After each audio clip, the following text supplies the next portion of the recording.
Welcome to Beer Field, where we got a boatload to get into between injuries and trades and benchings and all the happenings around the league. I'm your host, Chris Hopper, at Beerfield Hop, joined by Dan Thury, at Beerfield Thury, Ryan Miner, at Ryan Miner _ FFB. Gentlemen, welcome to the show. Hello. Hi. All right. Let's roll. Let's roll. Yeah, let's just get straight into this. Just jump into it. Let's just jump right into it because there's a boatload. So I actually wasn't ready. This is quicker than I'm used to. What's fueling Beerfield?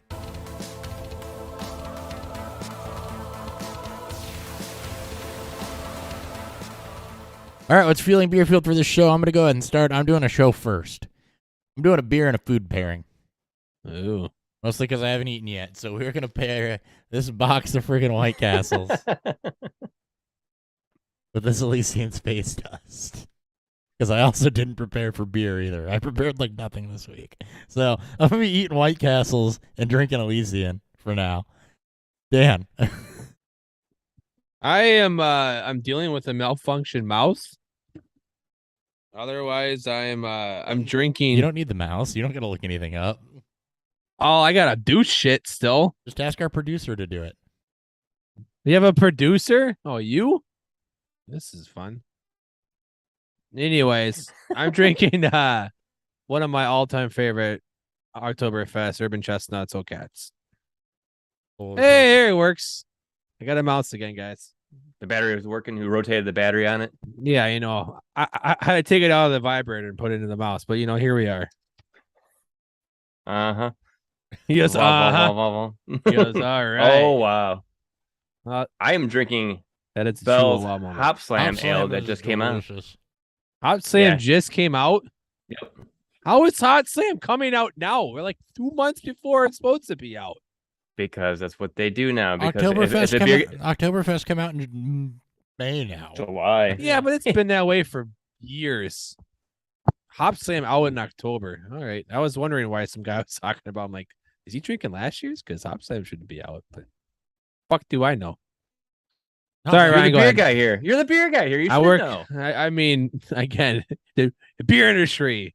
Soon enough, they're going to release, 2024 stuff in He doesn't- 23. He doesn't. So what the fuck do we know? He doesn't sell Hop Slam though. I do not sell Hop Slam. I should see it. I just brew the shit. All right. We had a lot of injuries to get to, a lot of trades to get to, and I prepped none of it, so we're just gonna kind of do the whole read through Roto World thing. Let's start with Kadarius Toney because we'll go recency backwards. Kadarius Toney Thursday traded to the Chiefs. So,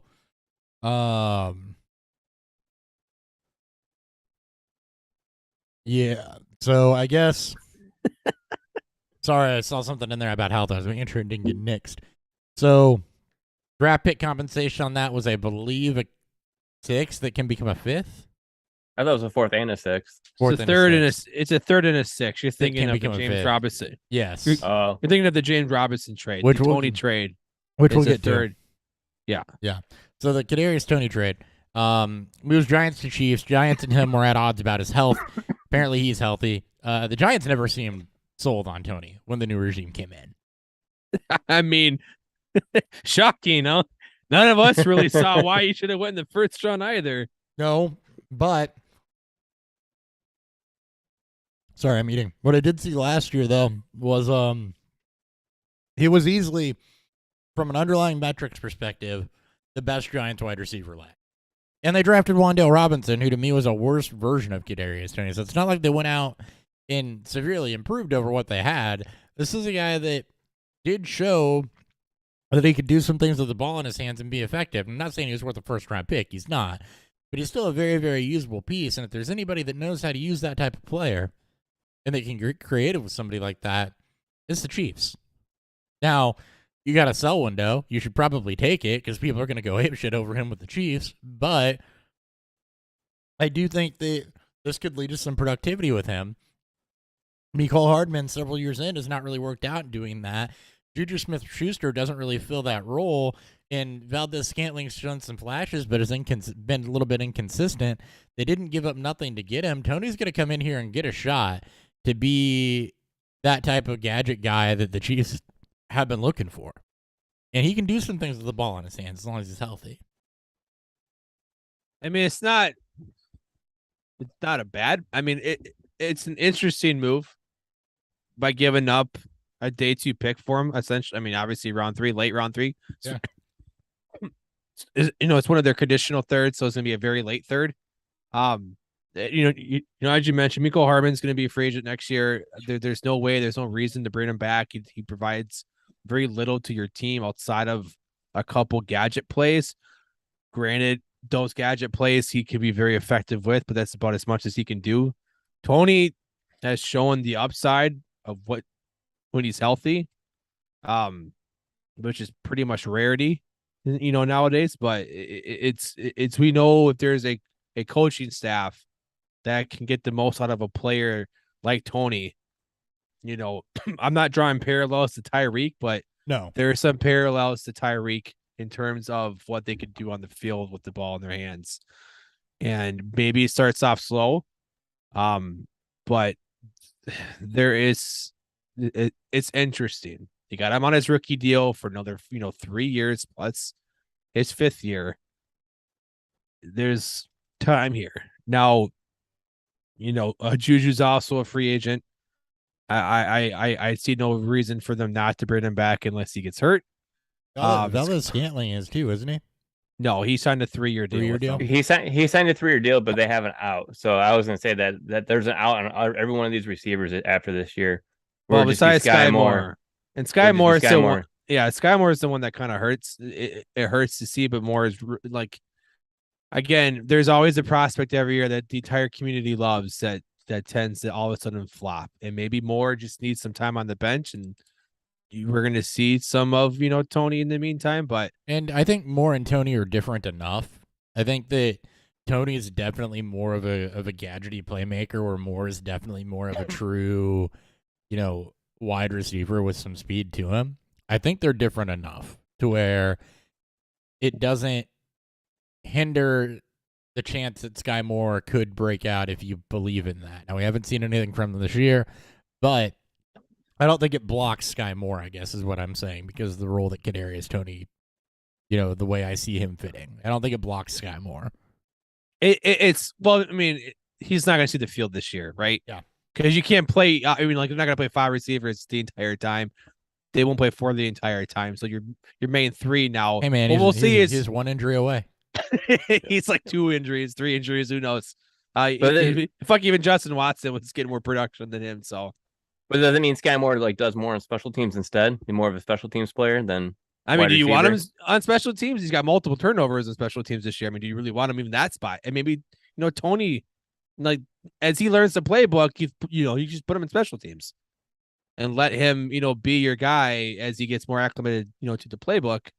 But I think as he gets going, I think he's the one that's going to take, he'll take more of the Mecole, I think, snaps. And you make a really good point there too about getting him acclimated, because Tony's not a receiver that comes in immediately and you're like, oh crap, we got to feed him a bunch. It's somebody you can come in and you can build in a package of plays for him game 1 and really ease him into that. Look at Tyreek. Again, Tyreek is not as polished of a receiver. Tony, again, because he played quarterback in college. He wasn't a hybrid the way that Hill was, but there's some rawness to him. And Casey made it a point to put packages together for Hill in his rookie season as he became more comfortable as a receiver, but just learned the playbook and learned how to, be a function in that offense. And that is the pure upside. Yep. Well, if we get to that point, that's fucking great, but we already got a Tyreek Hill, and that was already a unicorn to get there. So may not happen, but there is some excitement. And it may never be more than a flex play with some, Tony may never be more than a flex play with some upside. He may never be more than a boom bust type of player most weeks. You got to put that qualifier on this, but at least he goes to a place where he has higher value than where he was. Yep. Absolutely. I wonder if they try to use him more as a rusher. They do the end arounds type of play, because it's he has that speed. I think they will. The Giants never use him in that. End arounds, screen games, end around screen game. Not necessarily a pure field stretcher. You could line him up in the backfield, wildcat him. There's a lot of gadgety type stuff you can do just because of his athleticism. Yeah. Exactly. Devontae Adams dealing with a bad flu. We'll more on that on Sunday. It's still early. Jeez, bad flu. COVID. I hate this week. Yeah. I'm totally. I hate this week with all the injuries right now. I'm like, oh, I There's don't want to play fantasy anymore. This is what happens when we got it. When we have a We're very here. quiet preseason, and all of a sudden it's like, oh, gonna by catch the up way, at some point, yeah. here comes all the shit you don't want to see. Yeah, here comes an iceberg. I'm gonna hit it. James Head on. Conner limited, Darrell Williams limited, so keep an eye on that. Cardinals backfield. We'll talk more about that in the previews. We know it's a little late to talk about Thursday's games. We're just going to move right on by that. I mean, we got to talk about what happened Thursday's game that had nothing to do with Thursday's game. What's that? The trade of McCaffrey. Oh, I was We didn't talking. record. I was talking about. No, we did. Tonight's. We did. I'm talking about tonight's game, not last Thursday. Okay. I was like, McCaffrey, yeah, because the way I'm going through this, is probably going to be like the last thing we talk about. Not that. I mean, maybe we should hit on a little sooner than last thing. Okay, great. I hear you. I hear what you're saying. Jamar Chase sidelined 4 to 6 weeks. This is also important. Prime candidate for injured reserve. Yes, he is, especially if it's a 4 to 6 week time frame. Look, the Bengals, we already know what the succession order is here, right? T. Higgins slides into the 1. Tyler Boyd immediately has a ton of 2 upside. But the guy that I wouldn't overlook this helping is also at the tight end position. That's Hayden Hurst, who's had a really solid season up to this point. And there's just been target volume, room for playmakers unlocked. Also, don't be surprised if you see Mixon get a little bit of a boost out of this too, as far as fantasy productivity goes. You know, losing Chase definitely hurts, but next guy up, and the Bengals are a deep enough team to where they can get around this through game planning, but they also are deep enough at the wide receiver position to where you're completely fine with T. Higgins and Tyler Boyd. Yeah, it's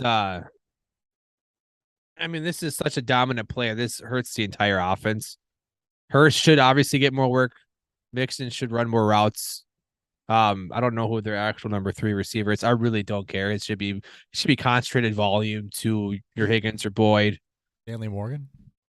It might be bad Michael Thomas. Bad Mike Thomas, yeah. Bad Mike Thomas. Yeah, it's bad Mike. It's the elder Mike Thomas. Yeah, no, he's bad Mike Thomas.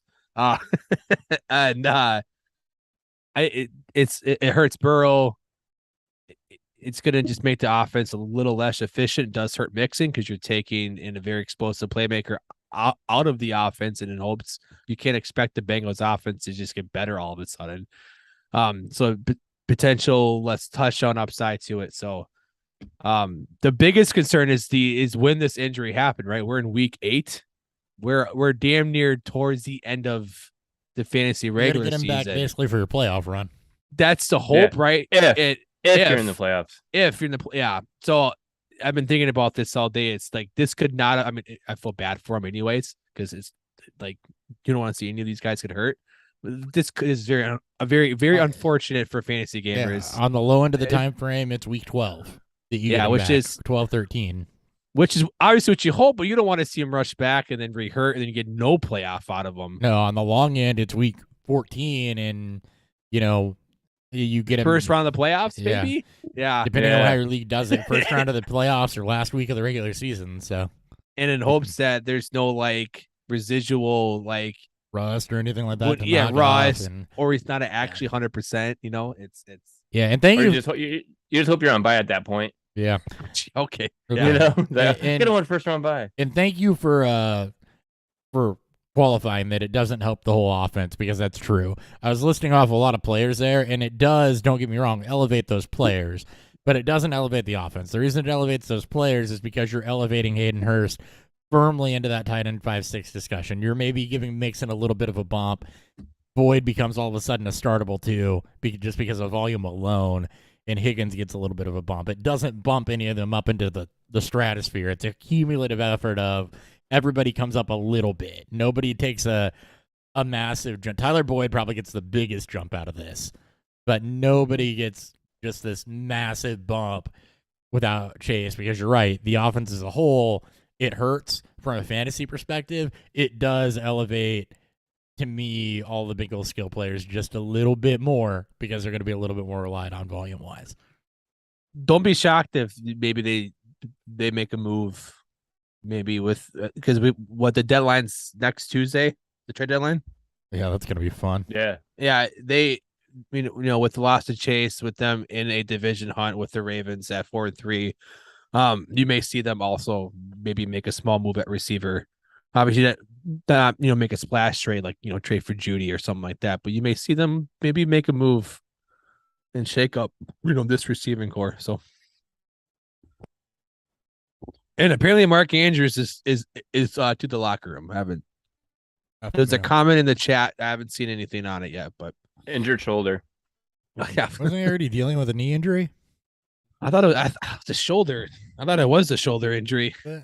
I don't remember. That makes me sad. Damn, I really don't need to lose Andrews. All right.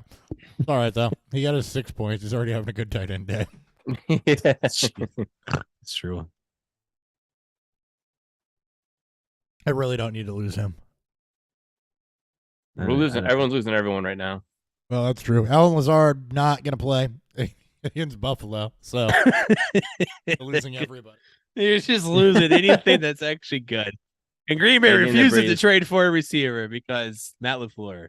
No, rumors are they're looking to trade for AJ Green. It's like why? There was rumors of them with Will Fuller last year. The last 2 years, fuck this team and fuck everyone. Yeah. Those could be your two biggest signings, are Will Fuller and Odell Beckham. They're free agents. I don't think Will Fuller even wants to play anymore. Oh, I think he's probably wants done. to go. Maybe, and if that's the case, I wish him well, and hopefully he can get himself right back. But Packers need to sign Odell. They want to have a prayer. Yeah. Oh my God, he's got to be close to being ready, right? I mean, November was his projected timeline for that recovery. Yes. So. Yeah, I mean, and that's pretty aggressive too. I mean, it was ACL injury 6 to 8 in the months. Super Bowl. Yeah. So that would have been February. So 8 months is October. So yeah, November should be about ready. Oh man. We'll We'll see. Hopefully. Anyway, Be nice. focusing on what they have, that's, I guess, Robert Tonyan. I don't know what they're going to do. I don't know. They're playing the Bills. This can go. Maybe Rodgers actually does retire. It's so bad. Romeo Dobbs breakout game. Oh yeah. As he like. Yeah. And suddenly destroyed him during a press conference, saying that he wants to make sure his rookies are like, maybe some rookies should get more play than others because I don't know. He said a quote talking about his rookie receivers. Talking about Christian Must Watson. be talking about Christian Watson. Yeah. I mean, maybe Watson, but Watson's barely played. I mean, well, Watson's maybe that's what barely he's played. saying is Christian Watson should be playing more than Romeo Dobbs. I mean, Yeah. I mean, I think you would hope after spending a top 34 pick on Christian Watson. Yeah, don't go chasing that. Is my advice. Don't chase any Packer unless you need some Jones. YOLOs. No. Don't do it. Deebo Samuel not practicing on Thursday. Speaking of needing some YOLOs, Ugh. so that's not good news. When even with veteran rest days, typically if they're not at least limited on Thursday, doesn't bode well for them playing. So, not good news there. Let's see. Sammy Watkins, Christian Watson, both limited. They have no receivers because Cobb's also hurt. Yeah. A lot of limited participation, which is fine. Amon-Ra St. Brown, by the way, should be good to go. Was removed because of the new concussion protocol rule, but did not have a concussion. So you should be good to play. Do you guys understand how that works now? So if you're automatically assumed to have one, you're automatically out of the game no matter what. If you show any signs of instability, yeah, you're out of the game. like you're out. You're out. Good. If wooziness or instability, you're out. I'm And sorry. then- Protect the player health. Yep. DeAndre Swift practicing in full. He should be back. That's one little bright spot, I guess. Oh, thank God. Thank God somebody's coming back and not hurt. It's like the third game of his career or something. Landry and Thomas still not practicing. Jesus. So Some guy. this- Some guy today was like, I'm going to pick up Andy Dalton over Justin Fields because he needs a quarterback with Mahomes on by. I'm like, oh, buddy. Oh, man. Let's have a conversation about how you should not do this. Where's Raheem Blackshear? I think he's not good. I might pick him up and YOLO start him, see if I can get my 1 for 55 and a touchdown. Oh, my God. Hey, if it works, it works. Sorry. Still looking. Jahan Dotson not expected to play, so that's nah. I don't know. It would be a fill-in. Jets going with the hot-handed pro. Okay, let's talk about this. Let's talk the Michael Carter trade real quick since we're here. James Robinson trade. Sorry. After losing Breece Hall, James Robinson was sent up to New York. That was a third rounder. That was a sixth. A sixth that can be a fifth. Sixth that can be a fifth for an undrafted free agent. So first off, good job by the Jacksonville scouting department. This is exactly what you want to happen with the UDFAs is you just turned him into draft picks. And he was expendable because of Travis Etienne. Travis Etienne to the moon right now is where this is. Etienne is going to be a bell cow down there in Jacksonville. It's a rarity. The rest of the season is his, and you got nothing else down there you need to worry about. Up in New York, you're going to get a lot of what we got last year, I think, with James Robinson and Michael Carter kind of in the split, 55, 45, 50-50 type of role. Carter getting more of the receiving work, Robinson getting more of the rushing work. They both have flex value, but it caps their upside. My take. Yeah, I'd see this as a Ty Johnson, Michael Carter thing, especially in the beginning part of the season where I can definitely see games where it's going to lean, towards James Robinson, especially if they get up early, if the game seems neutral. It's still an offense that he's not Breece Hall. This is maybe he has an explosive player too, but it is this offense which has been pretty bad in the passing game is now found life in the running game, which is now gone with Breece Hall's injury. We hope James Robinson gets there. As you mentioned, great job for Jacksonville. Thank God it wasn't anything higher than the fifth or sixth. Zach Wilson has the shoulders to handle it. Well, but then they also lose another offensive lineman too. Zach Wilson will just run. I think right into the ground. Right over to the maybe it'll be fun. It's fine. This is like the burning room with the guy. It's fine. It's fine. It's fine. Chuba Hubbard not practicing. Speaking of this, so now's a good time to talk the McCaffrey trade, I guess. Do you have compensation pulled up on that? Because I'm not going to pretend to remember it. It was a third. I know it. I know it. It was I got it. I know what the deal is. Oh, so it's McCaffrey for a McCaffrey for a second, third, and fifth round in 2023, and then a sixth round in 2024. So a lot of draft capital. A lot of draft capital. League where running backs are decreasingly being devalued. Yeah, and we saw McCaffrey in limited opportunity, in not opportunity, but in limited snaps, handle like 50% of the touches when he was on the field. So I'm not saying that's gonna hold up, but no, it won't. It's just there is he had 3 days to learn the playbook. I was surprised he had that much. And he looked good. I mean, he looked like McCaffrey. So this should overall, cap some of the upside here.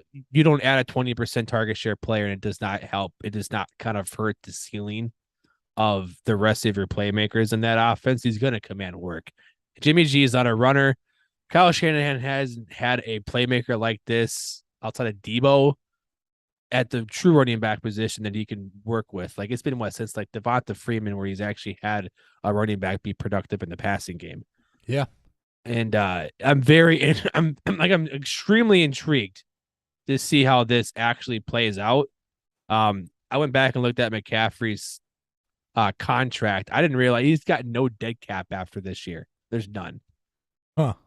And he's obviously $12 million a year is the contract. So he's going to be very, very well paid if he stays in San Francisco. This is just very interested to see. You also don't trade 4 picks for a rental. So No, he'll be there. He'll be there. Ride that out.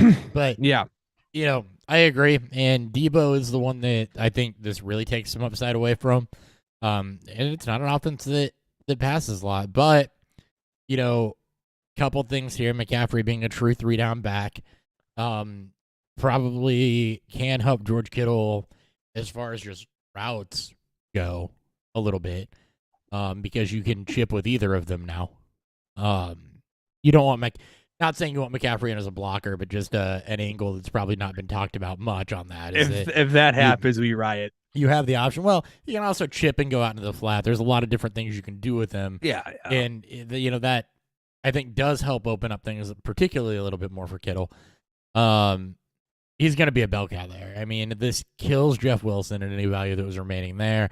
And, forgotten man, but there should no longer be any anticipation about Eli Mitchell coming back. Yeah, this is the McCaffrey show. Yes, you can obviously get hurt, but this is the McCaffrey. I cannot wait to see McCaffrey lined out wide with Debo in the backfield. Just to watch Kyle Shanahan over the next 3 weeks get truly excited to see how this works. Well, Debo's dealing with a hamstring injury, not practicing right now. I know.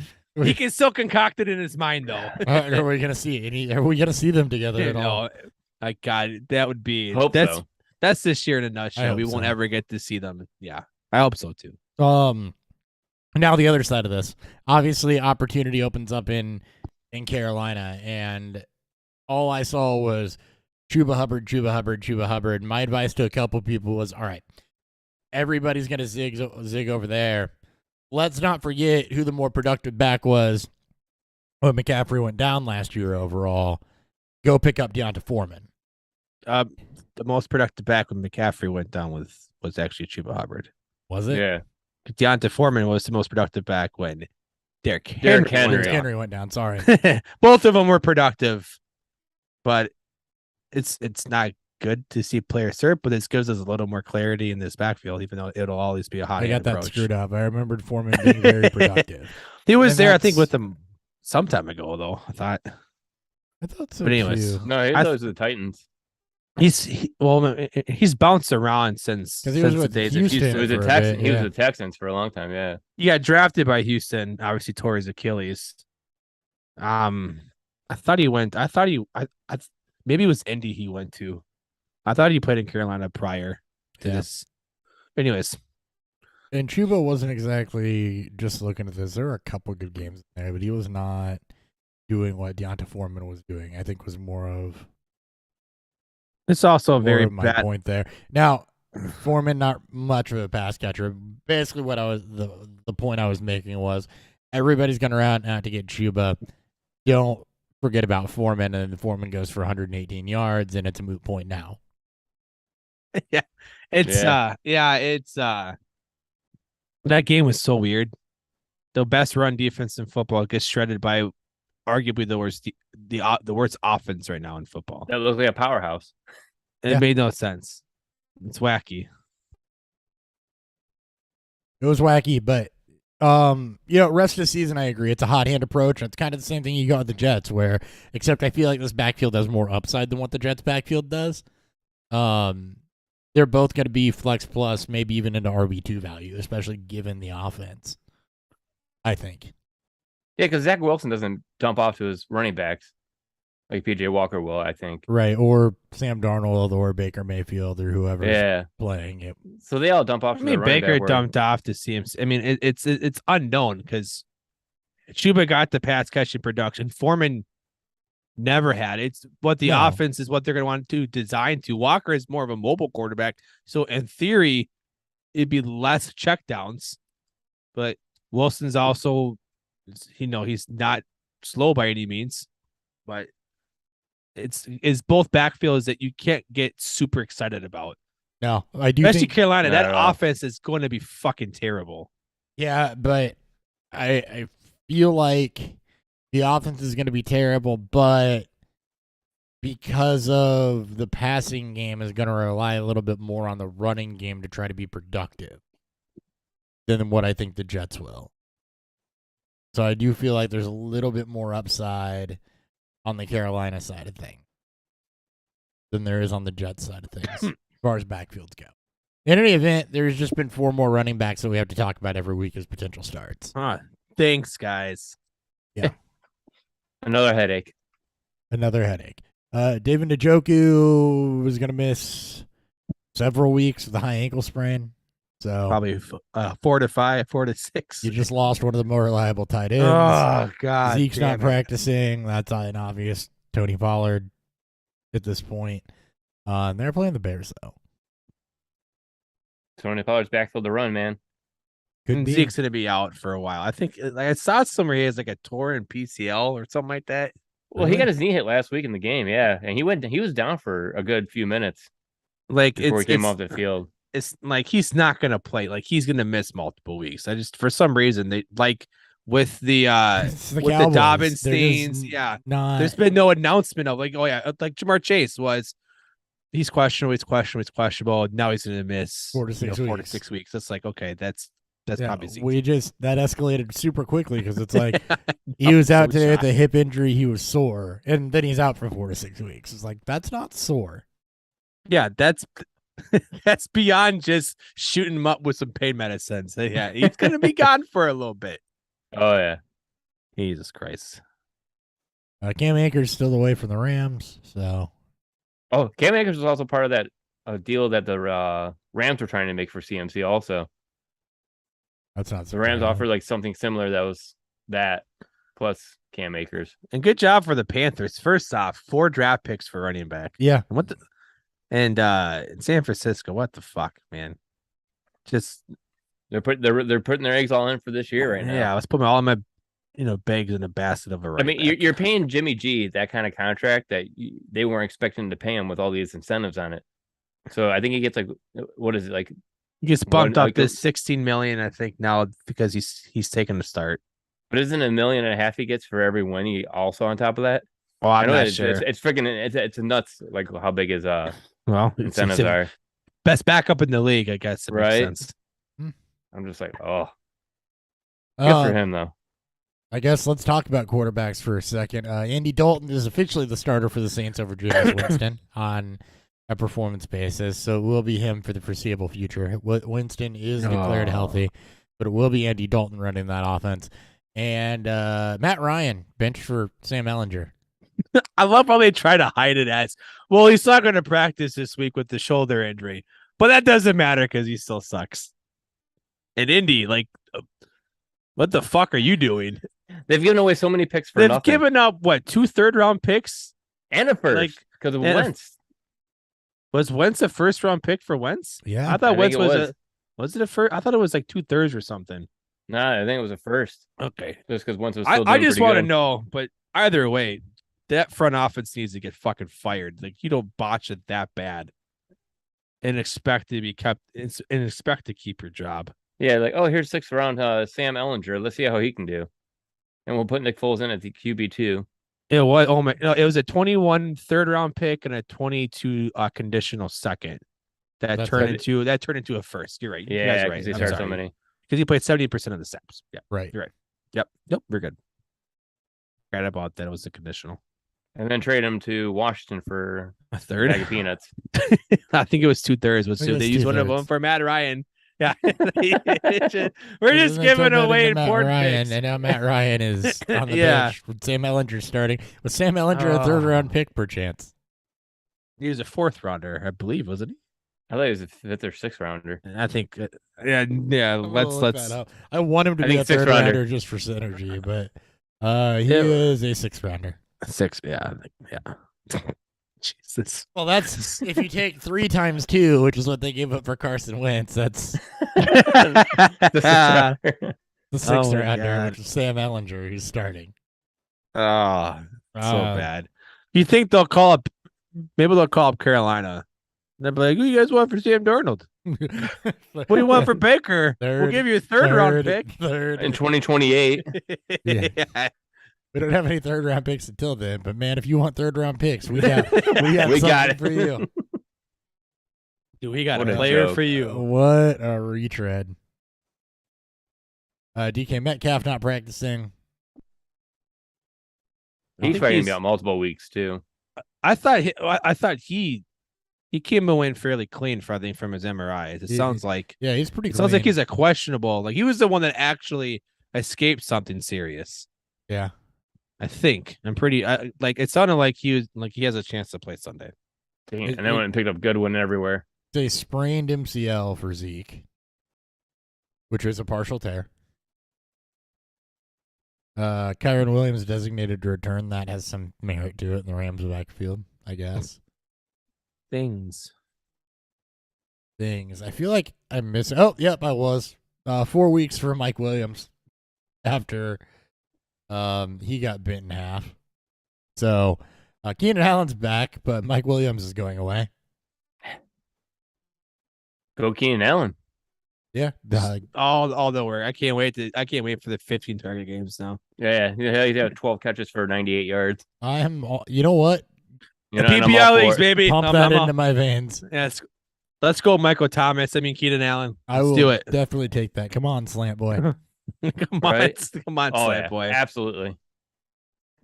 I think Mac Jones is going to start for the Patriots after that weird thing on Monday night. Yeah. Oh my God. Monday night disaster. All about perspective. I didn't think it was a disaster. I thought it was pretty cool to watch, but for him. I enjoyed watching the continued rise of Justin Fields. It just warms my heart. It was pretty good. Love it. I like that part of it. Enjoyed the Bears' offense looking competent. I know it's like it made no sense. It's all of a sudden it just clicked. It's like they found a way to make Justin Fields feel comfortable, and this offense can just whoop. Russell Wilson is, quote, feeling good and ready to rock. God, this guy. He's not ready to ride? No, he's ready to rock because he's a 90s dad. Ready to rock after he was doing high knees on the plane to London for 4 hours. You knew that dude's got a shirt tucked in tight, no belt. I would have thrown him into the fucking ocean if Elastic he woke waistband. me up doing high knees on a plane. I would have pitched him into the ocean. He's going knee-high socks. Oh my God. He's got a headband on. Oh, they blocked Justin Tucker's field goal. Damn, he's a maniac. It was a 61-yarder, so that baby's going to be kicked pretty low. That never happens. No, never. Ravens are not having a good time tonight. Well, when you don't have Mark Andrews, you don't have Rashad Bateman. Hey, Demarcus Robinson, though. Ooh. He's a guy. Fournette got a touchdown.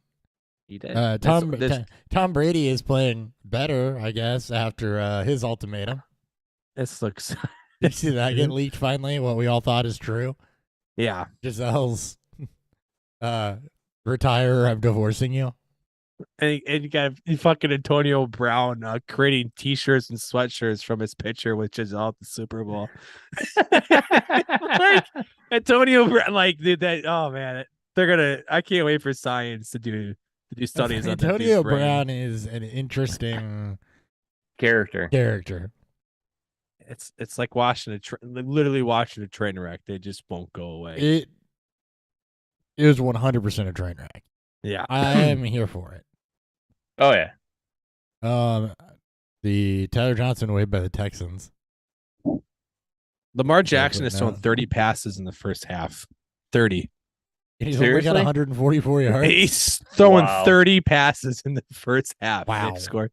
Woof. Good completion gross. percentage. He's literally almost doubled last week's passing attempts. 2 rushes in the for first 1 yard. They're not. It's like Tampa. It's like Tampa Bay forgot that they have a good defense. They're last not week. having a good time. They are not having a good time. Okay. I think we're caught up there. I want to talk some ethic things before we get into the previews because I see a lot of the time of the year where trades are picking up, injuries are happening, and a lot of ethics questions going on. So the first one actually happened, and I'm going to be as non-identifying about this. So, Dan, there's a Dynasty League you and I are in together. Where Dynasty IDP League, you and I are in together. And I'm a rebuild, tanking. Yeah. and caught somebody not setting lineups for multiple weeks in a row. And for me, what tipped me off is I went to set mine and I saw that Hollywood Brown was still in their starting wide receiver spot. And that is not I forgot to set my lineup. Hollywood Brown went on IR a week and a half ago. So then I went back and looking, and both me and this other team are 1-6. So again, it has merit, right? There's something to be gained there. And I went back to last week, and dude lost by less than a point. And he had I think Tannehill starting on bye with, let's see, Cooper Rush was in one of his lineup spots with Dak on his IR, and Hollywood still in the lineup, lost by 1 point. Okay. Like, that ain't cool. No, not at all. So then I'm like, okay, well, maybe you forgot. You go back the week before. Lost by less than 10 points, and it was kind of a similar situation where, a quarterback that was on bye in the starting spot, and then one of the Aiden Hutchinson in the lineup. Okay. Go back again. Same thing. I didn't go back more than bye weeks, so I let, and props to the commissioner of this league for how they handled it. I let the commish and the guy that acts as a co-commish know. Like, hey, not trying. So first off, as a league member, you have a responsibility to report that stuff if you see it. Absolutely, you should. But be cool about it too. So I just sent off messages like, hey, I'm not going through stocking lineups or anything, but I noticed this, which tipped me off, and what are the league rules on tanking, because this person is not setting lineups every week, and if that's kosher, which it never should be, by the way, but want to leave the door open. If that's okay, then, I just need to know so that I can play by the same rules, basically. Yeah. And if it's not, then we need to nip it. And now, there were probably some grounds to go ask for lineup adjustments in previous weeks because it had been going on for several weeks, and it had impacts on the overall record, like clear impacts on the overall record. But that's a slippery slope.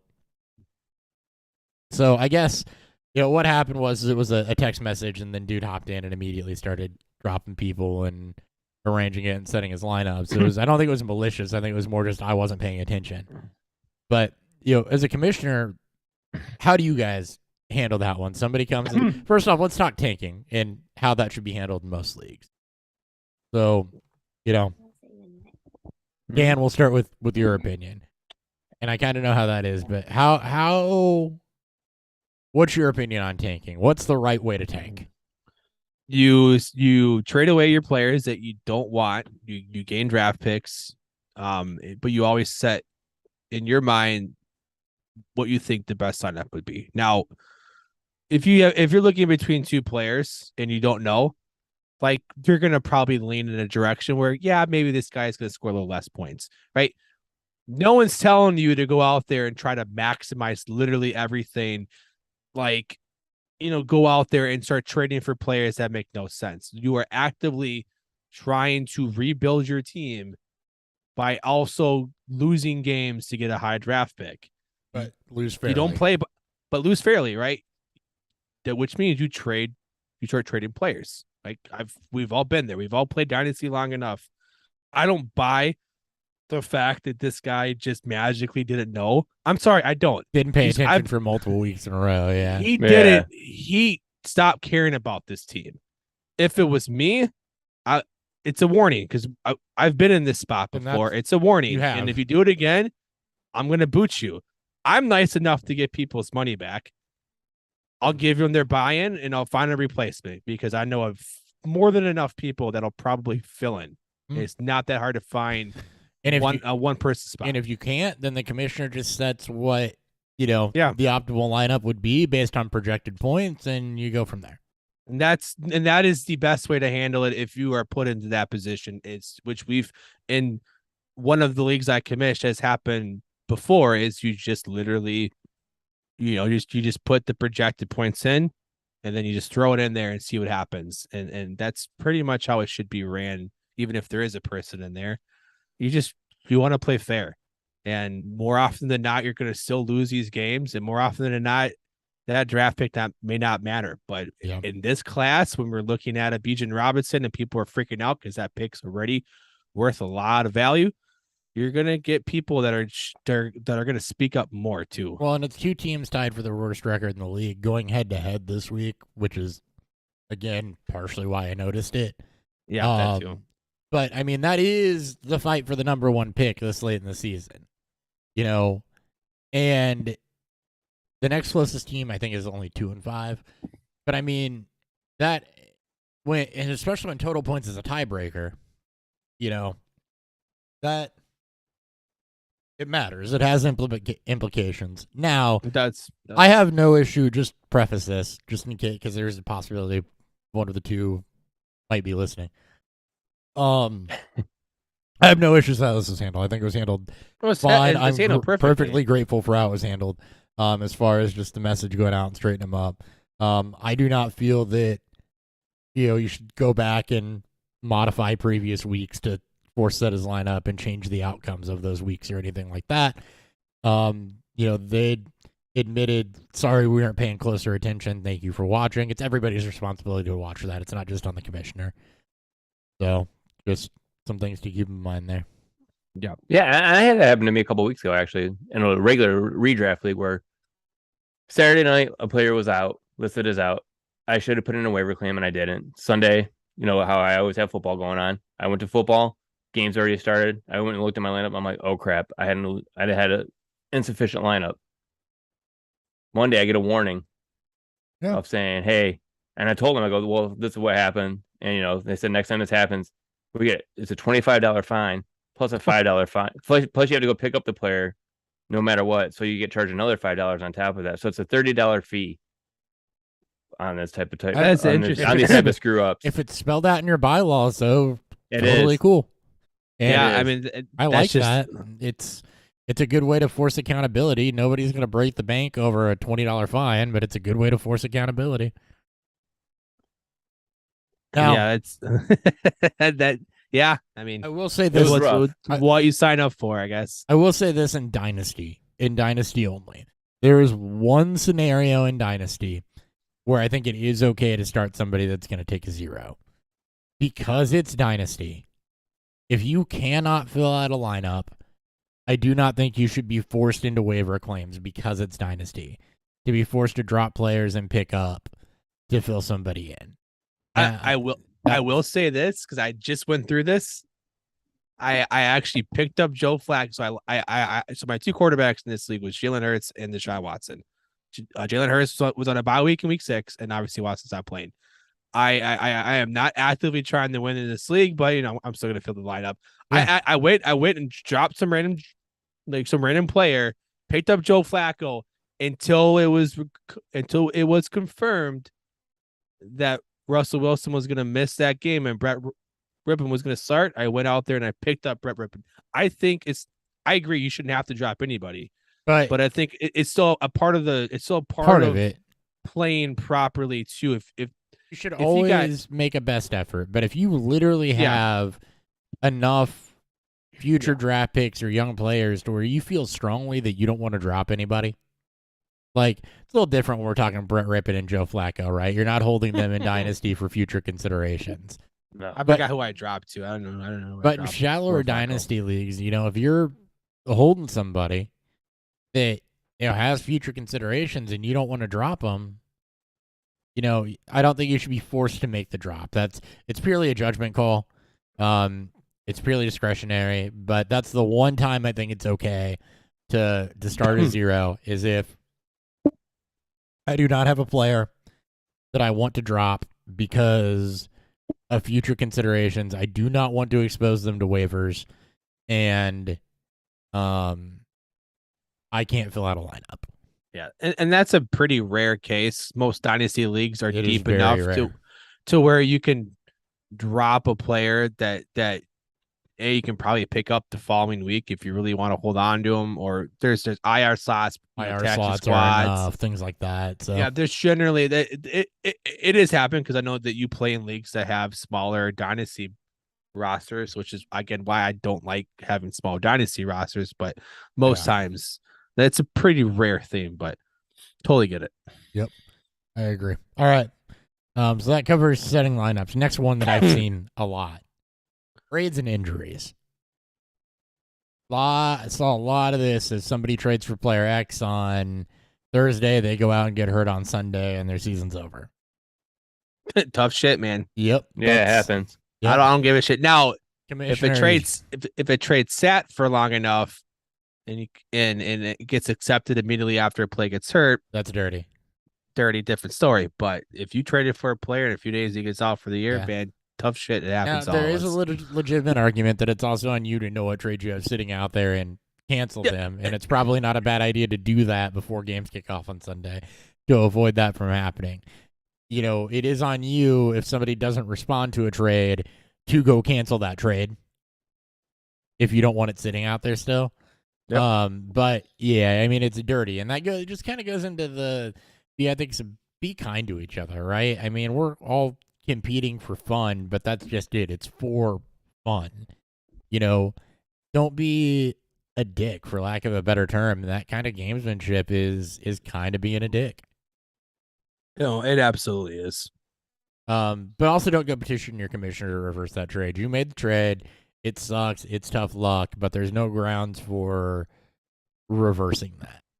No, shit happens. Thank God that has not been an issue for me for years. That's, It has before, and that's my exact response was, don't tell you, man. Shit happens. yeah, Like, I'm sorry. You made the deal. Shit happens. Sorry. Well, Like, I mean, it's not fair. I'm like, okay, life isn't fair, not man. Fair, man. It's not fair that they got hurt, but is it fair to the other guy too that you accepted it when everyone was healthy and then this happens and now he's settled with the bad player? No, you live with the decisions that you make. And You know what you do? You go pick up his fucking replacement. shit, Motherfucker. Exactly. shit happens sometimes Yeah. and it sucks. But yeah, there's no reason that a trade should be reversed because of, injury after the trade was completed. No, never. Vetoes, we talk about this a lot.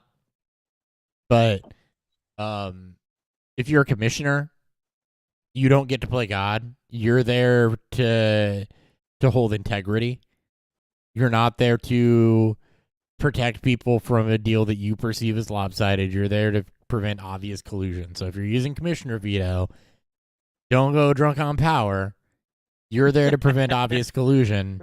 You are not there to say, I wouldn't make that deal, veto.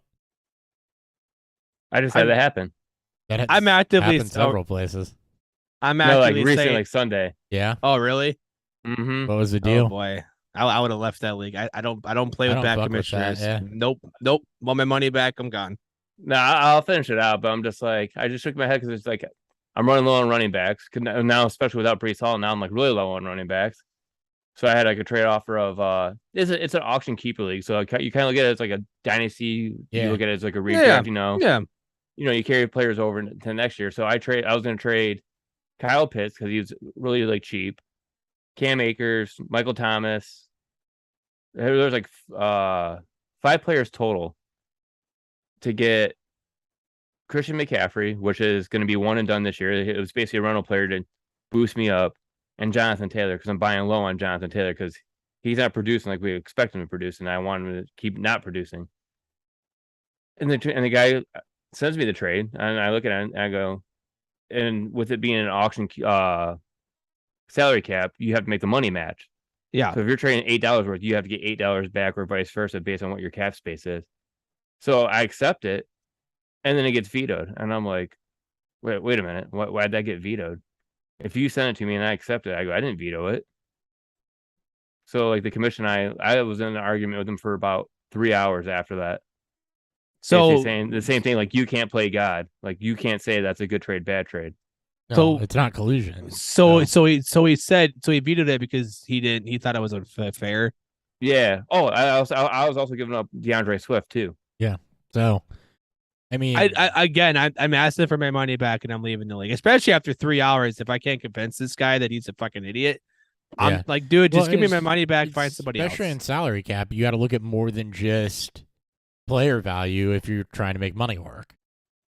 Yeah. And that's part of it. I mean, you see bad contract dumps, particularly in the MLB and the NHL and probably the NBA I mean, basketball, it's all huge, the man. time. Yeah. It's everywhere. Expiring contract deals are massive in basketball. Everywhere but football. Because Yeah. football, you can just game the dead money so much. But everywhere else, like the NHL's favorite game to get into the salary cap is, or to get to the cap floor, is to trade a high dollar player to a tanking team that stashes them on long term IR. Arizona, famous for that. Yeah. Ah, man. So, if it's league veto, which it shouldn't be, but if it is, same thing applies. Not there to determine if you like the value or not. Yeah, and that's what it was. It was like a better trade for me than it was for the other person. I'm like, well, he's getting all these players he can keep, and I'm He just doesn't going have for, like for the he trophy. can't tell you, like he cannot tell you how you think or feel about players. Right. I just had this conversation with somebody when I'm trying to make a deal, and and this person said, you know, I feel like this deal's very far off. We have different values. I'm like, I may think differently, but I'm gonna respect your opinion because I'm not gonna fucking tell you how you think about your own players. No, Like, exactly. That's not my place to say. So Yeah, and it- I look at it just it- the same way. It's got to be it- obvious collusion. yeah, like it's and again, like collusion's very, very Yes. difficult to prove. Yeah. And I mean, and that value thing just happened with me and Drew, and it kind of went the other way of, you know, all right, like Dynasty, we've been playing together for a long time at this point. I like you as a trade partner because you know what you're doing. I'm not gonna let this deal fall through because we have a difference of value on a backup running back. Be cool to each other. That Like, was it's the okay for- Jackson yeah, deal. no. Yeah, it's okay for deals to not work out. Yeah. Like it's fine. Like I say No no hard to feelings. so many deals, and I do and- too, and all the time. all the time, Yeah, all you the look at time, it- Sean. You cringe John. at him, you're like, but you push them through anyways because you're like, okay, Oh, I cringe through. There's it's been some trades, and I'm just like, fuck. And like I'm waiting. I'm like, I'm good. I can't wait for chat to blow up, even though chat sees that it's been accepted and waiting for me to push it through. I'm just like, And it does. I mean, Accept- and push it through instantly. do we need to talk about Derrick Henry or no? I looked. I thought I said the same exact thing. I'm like, oh Nick, what you doing, bro? I'm like, Nick, but I mean, it's I- a it's- newer guy to Dynasty, and he's going tank, and you know, they're still figuring out the valuation side of it, and you know, is Nick taking advantage of that a little bit? No, I thought Hmm. Nick paid too much for Derrick Do Henry, you? but that's just me. Oh yeah, a late You have again. a first in No, Njoku was the weird thing. Njoku, yeah, it was a first in Njoku for Henry. Meanwhile, I'm over there talking to Drew, and he's trying to get two first, a second, and Khalil Herbert for Kenneth Walker. That's, wow. I mean, that's aggressively. That's. I mean, I'm not gonna say. I mean, that always sounds like a lot. I don't think But I don't think it's terrible. I just think it's an aggressive ask. Yeah, You're but going to go in back for to upper the value, but yeah, go back. but to go back to the Henry thing, it's I would be happy to get a first round if I'm a tanking team and I can offload Henry for a 23 first. Yeah. I absolutely will. He's got no long term gain to your team, But and if I'm Nick, and- I'm okay with it though. I mean, I get the risk. Now the Njoku part, I would ask for somebody else because again, I mean, in this particular league, They should go ask you to reverse it. Audience are- Njoku just got hurt. yeah, right, they did it now. I'm kidding. He's a Trade good back. dude. He's a good dude. He's very a good hard on dude. himself, but Yeah. but he's a good He's dude. a good dude. I thought it's also I'm also lower on Henry and it's just I don't You know. are, and I was looking through that league, and this is a good bridge into dynasty philosophy, which is something I wanted to talk about anyway. But you know, as I'm looking at my team and Nick's team in particular, I'm like, okay, yeah, like this is it. we get one more run at this thing of maybe 2 years and our windows are closed. Just based on aging out and stuff. Nick and I are going to age out in the next year or two, and you're just coming into yours, and it's going to be you and then probably Drew if he drafts well and stops trading all those good draft picks. He needs to start getting actual good players. Yeah, he's got to start. Because otherwise he's gonna literally miss the Bijan window where Yeah. like his roster will finally be good enough to maximize having a dominant running back. Right. So he's got to, and then you've got a couple others that are right on the fringe, a couple others that are going for the tank. Drew's pretty well got that in hand, but a couple, Cap and Yeah. and Keith Yep. just decided to go that route. But it's knowing where you're at. Where Nick's at, is your last chance, man. Go ahead and shoot that. And he's got a championship, right? Did he take it last year? He won it last year. Yeah. He won it last year. So, and where I'm at too, it's like, all right, cool. I'm going to age out here in a year or two as well. So, I'm going to burn this 2023, 2024 draft capital to try to make that championship run. And maybe there's some overpays or some things I'm not comfortable with, but I'm going to try to get the pieces that are high end now that fit where my team is and make that run. And I think Henry's the perfect thing for his team because you've got probably 2 years, maybe 3 left on Derrick Henry on a good week, right? Yeah, On an he's aggressive 28. projection. He's 28, so He's 28 already coming off. Like the injuries are starting to count up. It fits his roster because all he has is aging running backs. But Yeah. and Nick's had a powerhouse like the entire for league. several years. And now I find it interesting because there's been multiple chances for him to get younger and still be hyper competitive because he's had such a deep team. I was more shocked that he's never been like he just ran through the running backs and just said, fuck it, I'm gonna just let it, burn to the ground. But Nick also hasn't had to rebuild since year 1, so I'm sure he's itching to Rebuilds itching are to sometimes fun. Like I'm looking forward to. I had the year Cup towards ACL. I actually got a little lucky because that severely hurt, and Debo hadn't come into his own yet or anything like that. he was also hurt. Oh yeah, he was also hurt. He was also hurt. And that put me in a position to actually get to extend my window because I got a better draft pick out of that season than I would have had either of those guys been healthy. That let me extend my window a couple of years. But the point on this from a philosophy perspective is just know where your team's at and make the move that fits your team. For me, trading for Lamar Jackson, I was sitting there looking at it and I'm like, okay, I'm in this position every freaking year of where I'm trying to get a quarterback. I'm trying to get a tight end. I didn't think I would be here because I had Stafford, right? I thought I'd be fine, but I'm here. So I'm tired of chasing quarterbacks, tight ends, and rental running backs every year. So I thought I would be solidified with Antonio Gibson. That didn't work out. So here we go again. I had an opportunity to solidify the quarterback position for the next several years with Lamar Jackson, and You better not fucking ruin that for me, buddy. and I needed more upside. That was the other thing. To compete, I needed more upside, and that's where I was going to get it.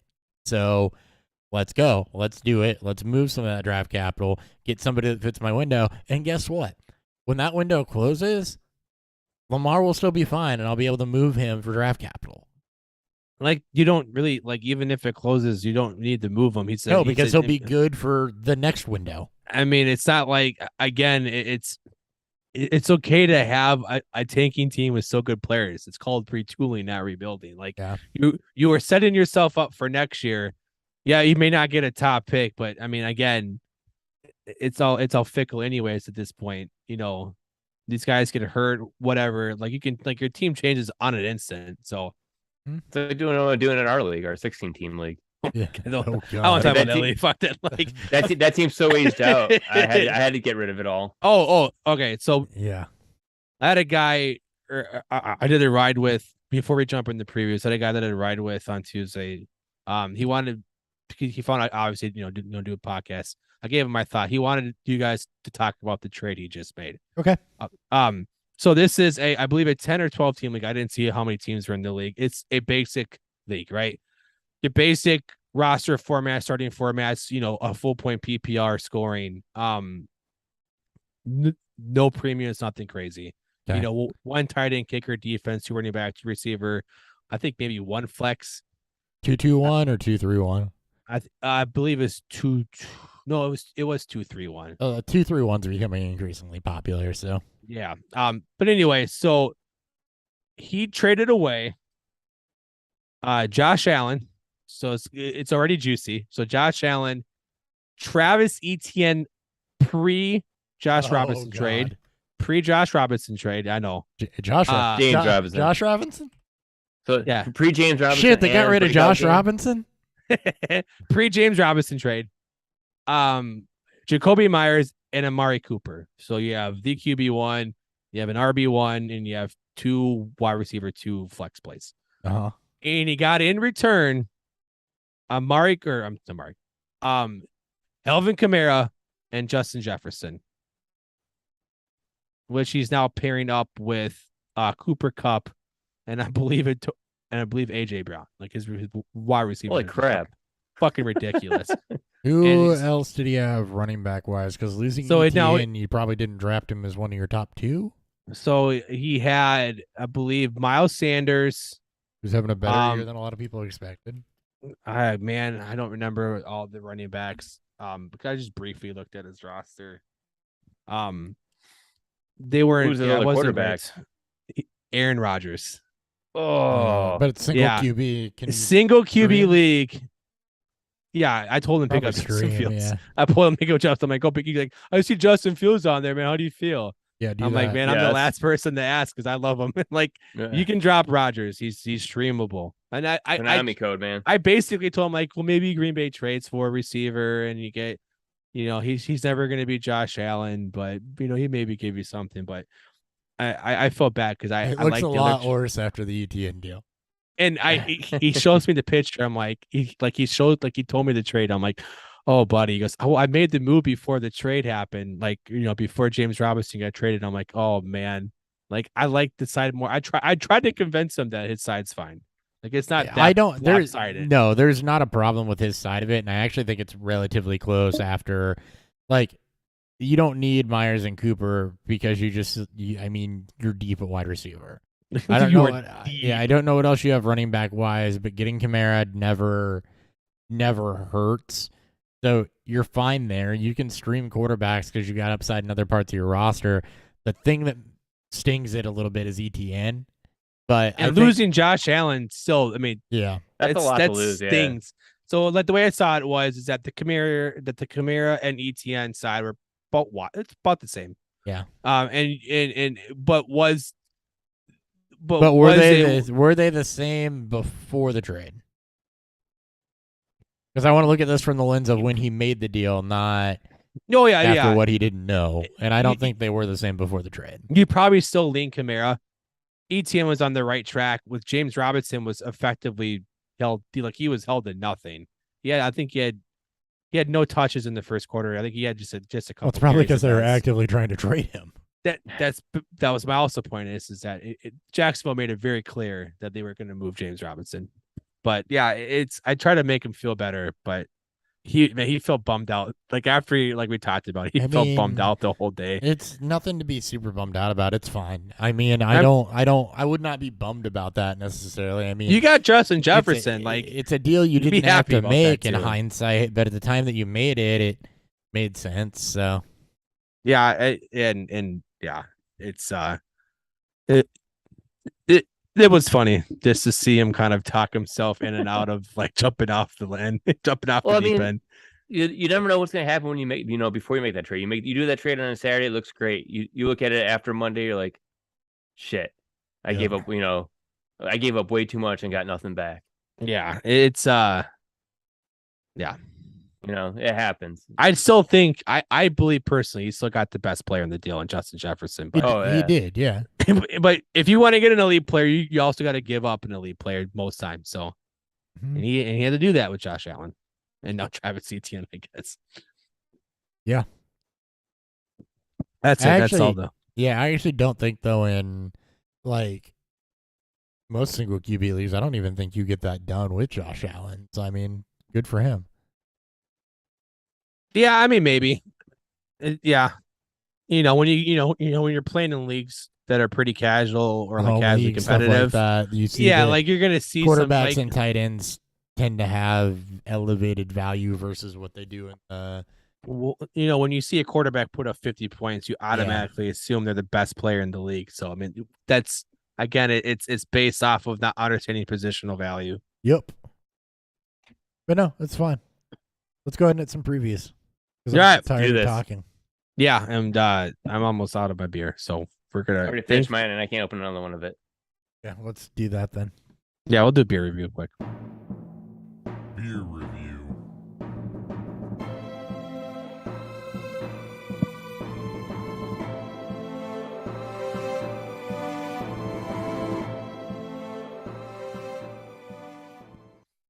All right. I've got Elysian Space Dust. I'm pairing it with White Castles. The White Castles are fantastic. But the reason that this is a good pairing is that actually the White Castles are very, very strong from, an oniony perspective. But the good part about hoppy beers with food that has strong flavors is that, especially Space Dust, the hop character is also really, really strong. So you don't drown out the flavor in your beer, and it doesn't meld too badly because the hop character can actually cut through a lot of those strong flavors, and it doesn't, it stays unique. It doesn't get muddled down. You keep that grapefruit note, some of that pininess, and resin there, and it's a hop forward beer anyway. So you don't really care so much about the malt character. It's not what you're here to drink, and that is typically what gets muddled up by foods with strong flavors. You want to pair, in any pairing, you want to pair strength of flavors with strength of flavors because you don't want them to meddle. You want them to marry. And in this case, I actually think that they play pretty nicely together, especially because the Space Dust has enough strong hop character to cut through the onions on the White Castle and, actually just bring out the flavor and let you enjoy the flavor of both things. I love Space Dust. That's a good beer. So there you go. Look, I gave a real review out of the fact that I hadn't eaten dinner yet. Hey, it's a win. And it was done in a very good way. All right, I am drinking again Old Cats Urban Chestnut. This is their Oktoberfest. This is called an Oktoberfest lager. It's got all the goody stuff that you want from your Oktoberfest, a nice malty, slight sweetness, bready characters, medium to almost light body. It's not crushable, but you can crush this. There's so many Oktoberfest beers. Sometimes like hazy is hard to differentiate, but sometimes you just know when it's amazing. So huge fan of this. Rashad Bateman officially ruled out of this game with a foot injury. He is quickly become maybe he literally is going the Keenan Allen route to start his career. It makes me sad. He's killing it. Just makes me sad. Right, Ryan, you're up. I'm gonna go get it. Some more. I have Bell's Hop Slam double IPA with honey. Comes in at 10%. Very hoppy, very strong, very heavy. You can drink these if you want. I usually stop at one because at 10%, it's kind of hard to take in more than one without trying to pay attention to anything. But yeah, it's a very good beer. Just like every other Hop Slam. I just feel like this one tastes a little bit more. I can taste more of the honey in it this year than I did last year, if that makes any sense to anyone. I noticed that more because I'm not a huge honey fan, but I could taste it on it. Yeah, Hobson. Yeah. Is it more honey for this year, Ryan? I If- obviously missed it. So Yeah, to me it tastes a little bit more honey. Like it has more of that sweet taste at the end. yeah, Hobson was never my favorite double, unfortunately. But if you love it, it's all that matters. That's right. Because who cares about? All right, anyways. Good part about doing these on Thursday night is, and with bye weeks, is that we don't have to preview a Thursday night game. I'm always pro Thursday podcast nights. All right. Hold You on. guys ready to go back to London? Not Dodas. yet. hold on. Bye weeks this week. Good point. Chiefs, Chargers. That's it. That could have been really bad, but both teams are very consolidated. There's not actually a whole lot of fantasy options. On You both got of another them big besides- one. You got another big one next week. Who's next week? Browns, Cowboys, Broncos, Giants, Steelers, Niners. So large. That's a lot Big of amount of teams, teams. which takes out a lot of players, but it's not any team with a high concentration of fantasy players on it. Yeah. Denver Right. and San Francisco would be the closest. Yeah. Especially especially San Francisco. All right, you guys ready to go to London again? Hell yeah. You guys Yeah. ready? You guys ready to do your high knees on the airplane? Straight down to coffee. Always. Straight down to Straight- coffee field. Straight down the cop field. All right, Broncos at the Jaguars in London. Technically, Jags are home favorites. Are home. They're actually favorite, 2.5-point favorites. 39.5 is the game total. As I expect this to I expect this to go up a bit with the Russ news that he's probably going to play. So maybe if you want to take the over now, if you want to take Denver with plus 2.5 now, if that continues to move up, maybe it becomes more of a pick 'em. Get that bet in right now. I would expect this line to move probably another 0.5 point in Denver's favor. But anyway, it's I don't like betting London games. There's too much wide variance for whatever It's the reason. Jags by a million. Yeah, and the fact Yeah. that Denver has yet to look comparable, like they don't look in sync at all. Maybe going to London is what fixes it, but Maybe they I would had to just not. go buy to get more in sync.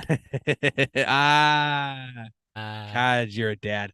God, True, you're true dead. statement. That's why I had nothing prepped. I was out doing Halloween stuff with the kid. I love it.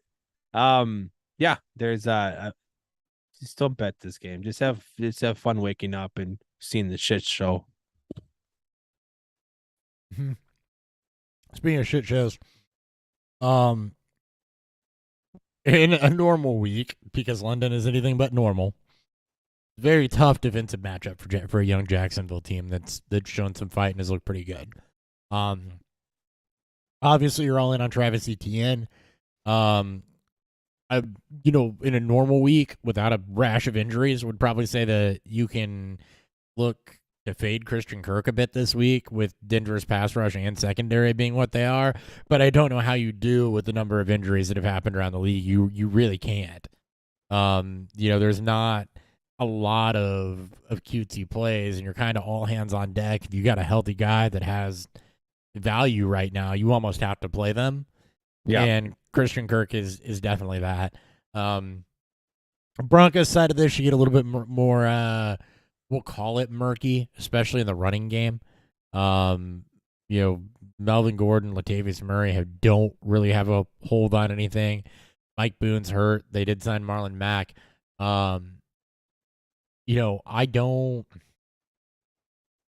Murray got the touchdown.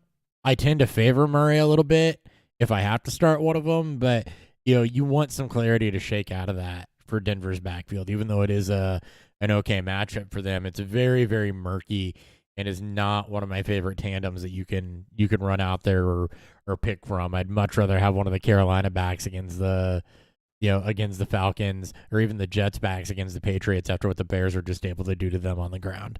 So just something to keep in mind. Wide receivers, Jerry Jeudy has not been fantastic, but it does serve as a little bit of a plus matchup, and Cortland Sutton's at least giving you a floor. So this isn't a sexy game for fantasy, but there are definitely usable pieces, especially given the injuries throughout the league. So just something to hold on to there, I guess. Ryan, any encouragement from the London slate game? It's just a showdown, so it's Yeah. kind of hard to really get enjoyment out of it. But I mean, if you're really going to go deep, I like Greg Dulcich still. He's really been kind of taking over that whole, putting Albert O kind of on the back burner. So he'd be someone I'd be willing to get. Yeah, but He was a healthy scratch last week. What He was a about healthy Eric Saubert? Sobert. Robert, I just picked him up in one of our leagues, so Bless you. Dulcich No, did it's have- covered now. I didn't realize that Dulcich had 9 targets last week. Yeah, so I'd keep an eye on that. But that was also with what's that Brett quarterback's name? Rippin. Rippin, yeah. Rippin, yeah. Rippin Jays. All right. Let's move on to another glorious game. Bears at the Cowboys. Cowboys 9.5-point home favorites. 42.5 is the over/under. Dallas coming in with a 5-2 record against the spread this year. Chicago, multiple 8.5+ point spreads against them. They've covered as their offense continues to take steps forward. The defense showing life. Dallas is the wrong opponent to catch in this point. Strong pass rush, strong secondary. Dak coming back. Zeke obviously being hurt, likely to miss the game, doesn't help. May hurt that offense a bit, but Tony Pollard has been the more effective back this year. I tend not to bet spreads when they get to this point. Just too much fluky shit can happen when a team gets up by 10 points, 12, 13, 14 points with only a few minutes left. You can lose your under, or you can lose your bet just by a stupid fluky touchdown. So I will take the over in this, though. I do believe that Chicago's offense is moving in the right direction, and there is some opportunity for Fields to to take this team down the field and score some points, at least enough to get this team above the threshold. So take the over at 42.5. Yeah. So, fantasy perspective, let's start with the Cowboys. Zeke is almost definitely missing this game. That means you're completely running Tony Pollard. Dalton Schultz had a little bit of a return to relevancy last week, at least as far as tight ends go. So, caught all 5 of his targets for 49 yards. So 9.9 point PPR game, which is pretty good for a tight end. Noah Brown also was actually serviceable. Now, the thing about the Bears, though, they also have a really good secondary. They have some rookies in that secondary that are playing absolutely lights out along with Jalen Johnson. So this is not a matchup where, you think the Bears, and they're bad, and don't get me wrong, they're bad, but the defense actually is not. That's what has kept them in games. They did just get rid of Robert Quinn, but the secondary's good. So you don't really want to get cute, with anything outside of Lamb and Schultz. Noah Brown did see 7 targets last week, which is something to monitor, especially with Dak back, if he can continue to do that, especially over Michael Gallup. But I don't really want to bet on that one this week if you don't have to. On the Bears side of things, you really have yet to have a wide receiver break out there, and Darnell Mooney draws a very, very, very tough matchup in this one with the way that Trayvon Diggs has been playing. You can shy away from that. The running back situation is a little different. They're playing a hot hand approach. That does mean that you have week-to-week flex value out of Khalil Herbert, who has easily been the more efficient, but David Montgomery is still out touching him by just a hair right now. Both have flex value. Herbert has more upside.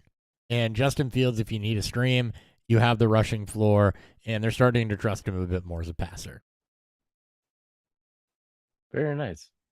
I do like Justin Fields this week, though, as you say, especially in DFS. He comes in at 5,200, where Dak Prescott comes in at 6,600. And then also, with Elliott looking like he's more likely going to be out, I would try to get Tony Pollard in all lineups at 6,100.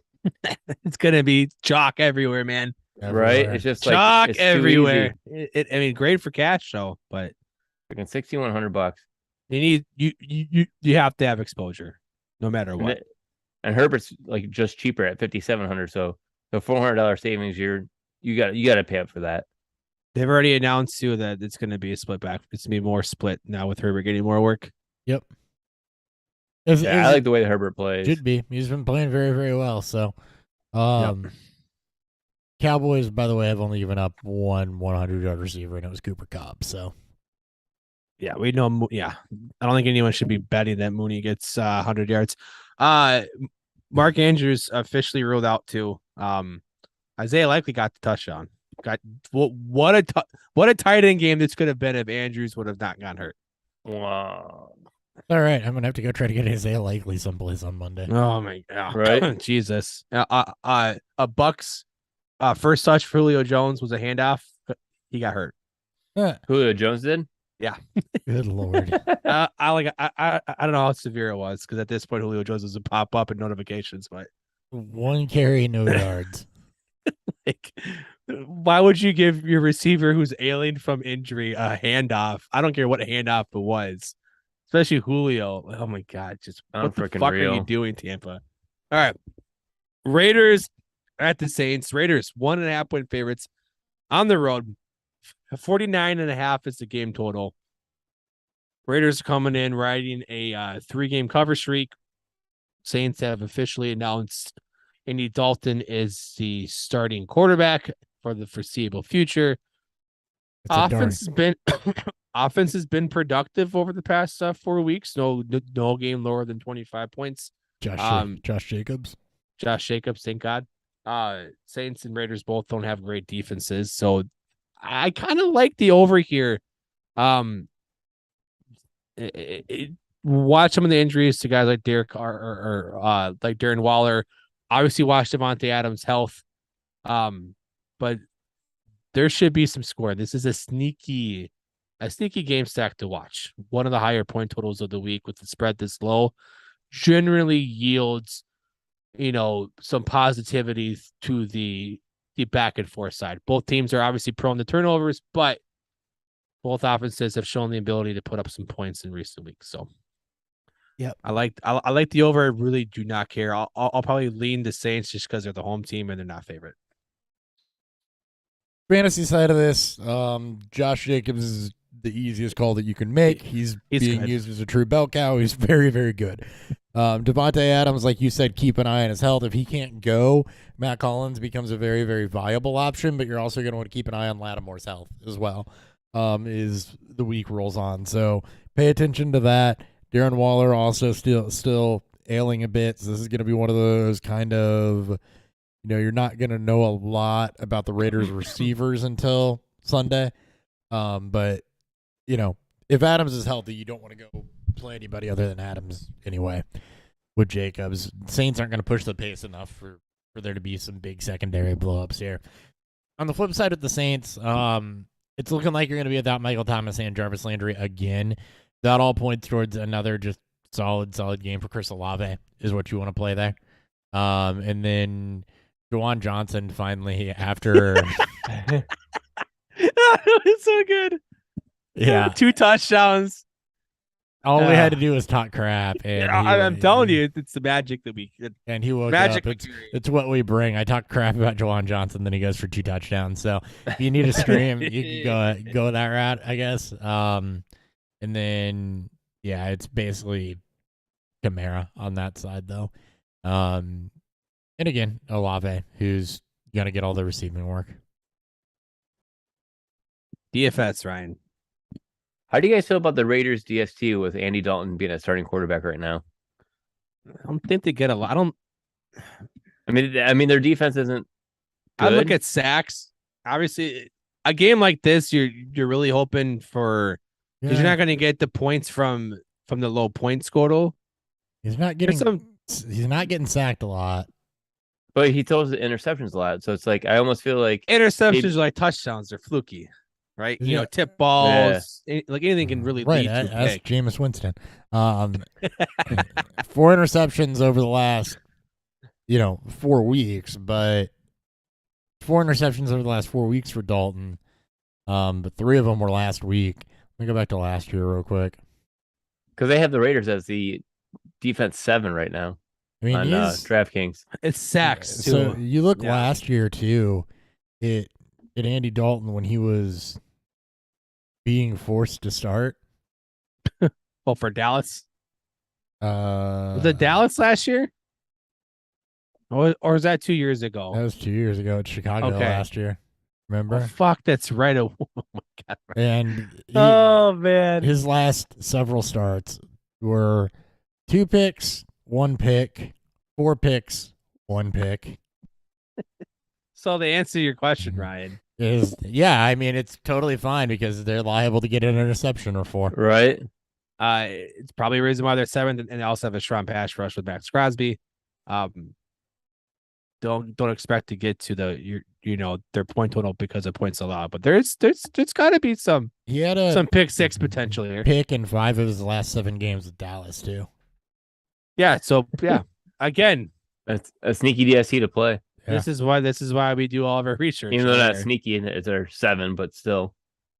Hey, it's fine. Just had to throw that one out there. No. Is that You know, it? Or Hunter Renfro, like if I think if Darren Waller is out, Hunter Renfro comes in at 4,900, so that's not a bad deal either. Because seems like What's- anytime Waller's out, What's that's when Matt, Renfro like blows up. what's Matt Collins at? His I say resurgence, but he's never resurged. He's never He's surged before. His He's surgeon. resurgence from week 3. His, Yes, a surge, a resurge. his surgeons. His Oh no, yeah, he's resurgence from week 3 when he had 8 receptions and 158 yards. Hunter His resurgence from his Renfro's- rookie year when you blew up with the Eagles for one play. Hunter Renfro's blow up without Darren Waller, by the way, in week 6. Was it week 6 and 7? Week 5 and 7? Yeah, It was week, that's what I like Renfro. week at 5 and 4,900. 7. No, I was saying I his- like that. his- I like that. Your blow ups are a total of 7 targets, 7 targets, 7 receptions for 75 yards and no touchdowns. It's a very Hunter Renfro stat line. Yeah, Yes. absolutely. It's like It's not like, a blow up. Kobe- He blew up to Jacoby Myers' floor. a Cole Beasley, walk so Hunter Renfro can briskly speed walk. Cole But hey, Beasley, Ed- Cole Beasley rapped so Hunter Renfro can have a future rap career. I mean, like he looks like the accountant he looks like the manager that would sign Cole Beasley to his rap deal. So Yeah, if you want Matt Collins, though, he's at 4,500, so that's still a pretty good bargain If on that Adams one. doesn't play, I'm probably going to end up starting Matt Collins in at least one place. Oh, that's there's rough. some funness there. All right, It's fun. it's fun, guys. Matt Collins. Didn't Is, you know that? Matt It's Collins fun. is fun. Yeah, It's fun Right. playing Ryan hates fun though. fun. I love fun. Panthers at the Falcons. Everyone's game of the week. Don't you fucking lie. Lena, 4-point favorites at home. I want to 40 see it. I like a good dumpster fire. 41.5 is the game total. If you ever want to bet based off of previous performance against the spread, you couldn't have found a more lopsided game. Atlanta finally their streak of covering came crashing down against the Bengals this past week. The Panthers are 2-5 this year. Atlanta is 6-1. Based off of that, Atlanta being home, sure, fuck it. Go with Atlanta at -4. As for a game total, I take the over, right? If maybe PJ Walker, maybe this Panthers team it's found a little bit of magic. Probably won't last the entire season, but they found something that worked this past week, and maybe you can get some of that to work. DJ Moore was actually, effective for once. I can't believe it took Baker Mayfield to not ever play, and PJ Walker to finally, unlock him. So Somebody forgot to fucking tell the Blackhawks they're supposed to be a bad team. well, it is early. Bad teams tend to. No, I'm not looking for you. Yeah. Anyway, Panthers Falcons off of hockey. Keep an eye on Drew Hubbard's health. If he's healthy, I think that you can start both of them in this matchup, Hubbard and Foreman. If he's not healthy, then you definitely should start Foreman in about anything. PJ Walker did unlock DJ Moore, but now the question becomes, is PJ Walker starting this week? I don't think anybody knows for sure. Yeah, it said that he's earned he a is. starting job over both Baker and Darnold. Really? Yeah, it's scary, right? Oh, for shit's sake. He has officially earned the right to start.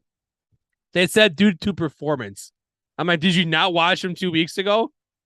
He didn't have to do anything against or against Tampa Bay based off of you should performance. at What least- the fuck, guys? You should at least see Darnold again at some point, I think. I mean, they watched him enough last year, so Yeah, but Matt Rule's offense. Give him another chance. I mean, Baker hasn't played post Matt Rule. Let's give him a no. Let's Yeah, not- but he's still probably dealing with the ankle sprain. So He's dealing with something. He's always always hurt. dealing with something. No, DJ Moore actually has had one bad game over the last 3 weeks. The others have been pretty serviceable from a floor perspective. Not that AJ Terrell's a great matchup, but this is okay for him. The Falcons side of this is a total shit show. I don't know. It's a good defense. I don't know that I want to do anything. Anything from Atlanta.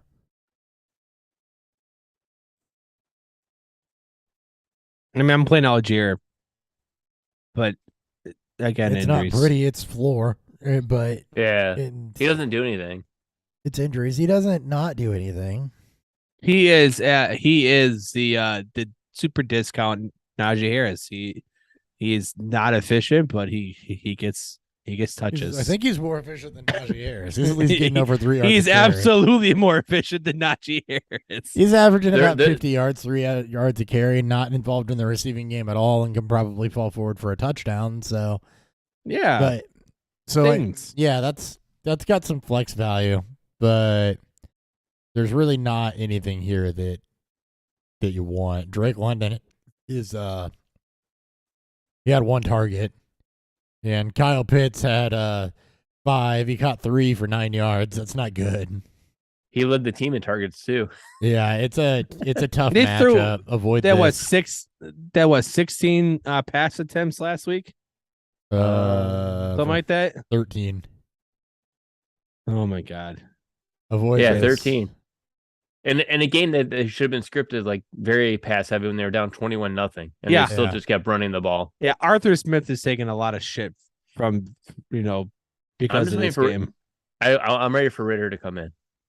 I just want to see what the kid can do. I think at this point Leave him. there's literally no reason for them to play Marcus Mariota Yeah. outside of what their record is. I don't know. Maybe they're so technically they're obviously so technically in the playoff race, but I mean, for fuck's sake.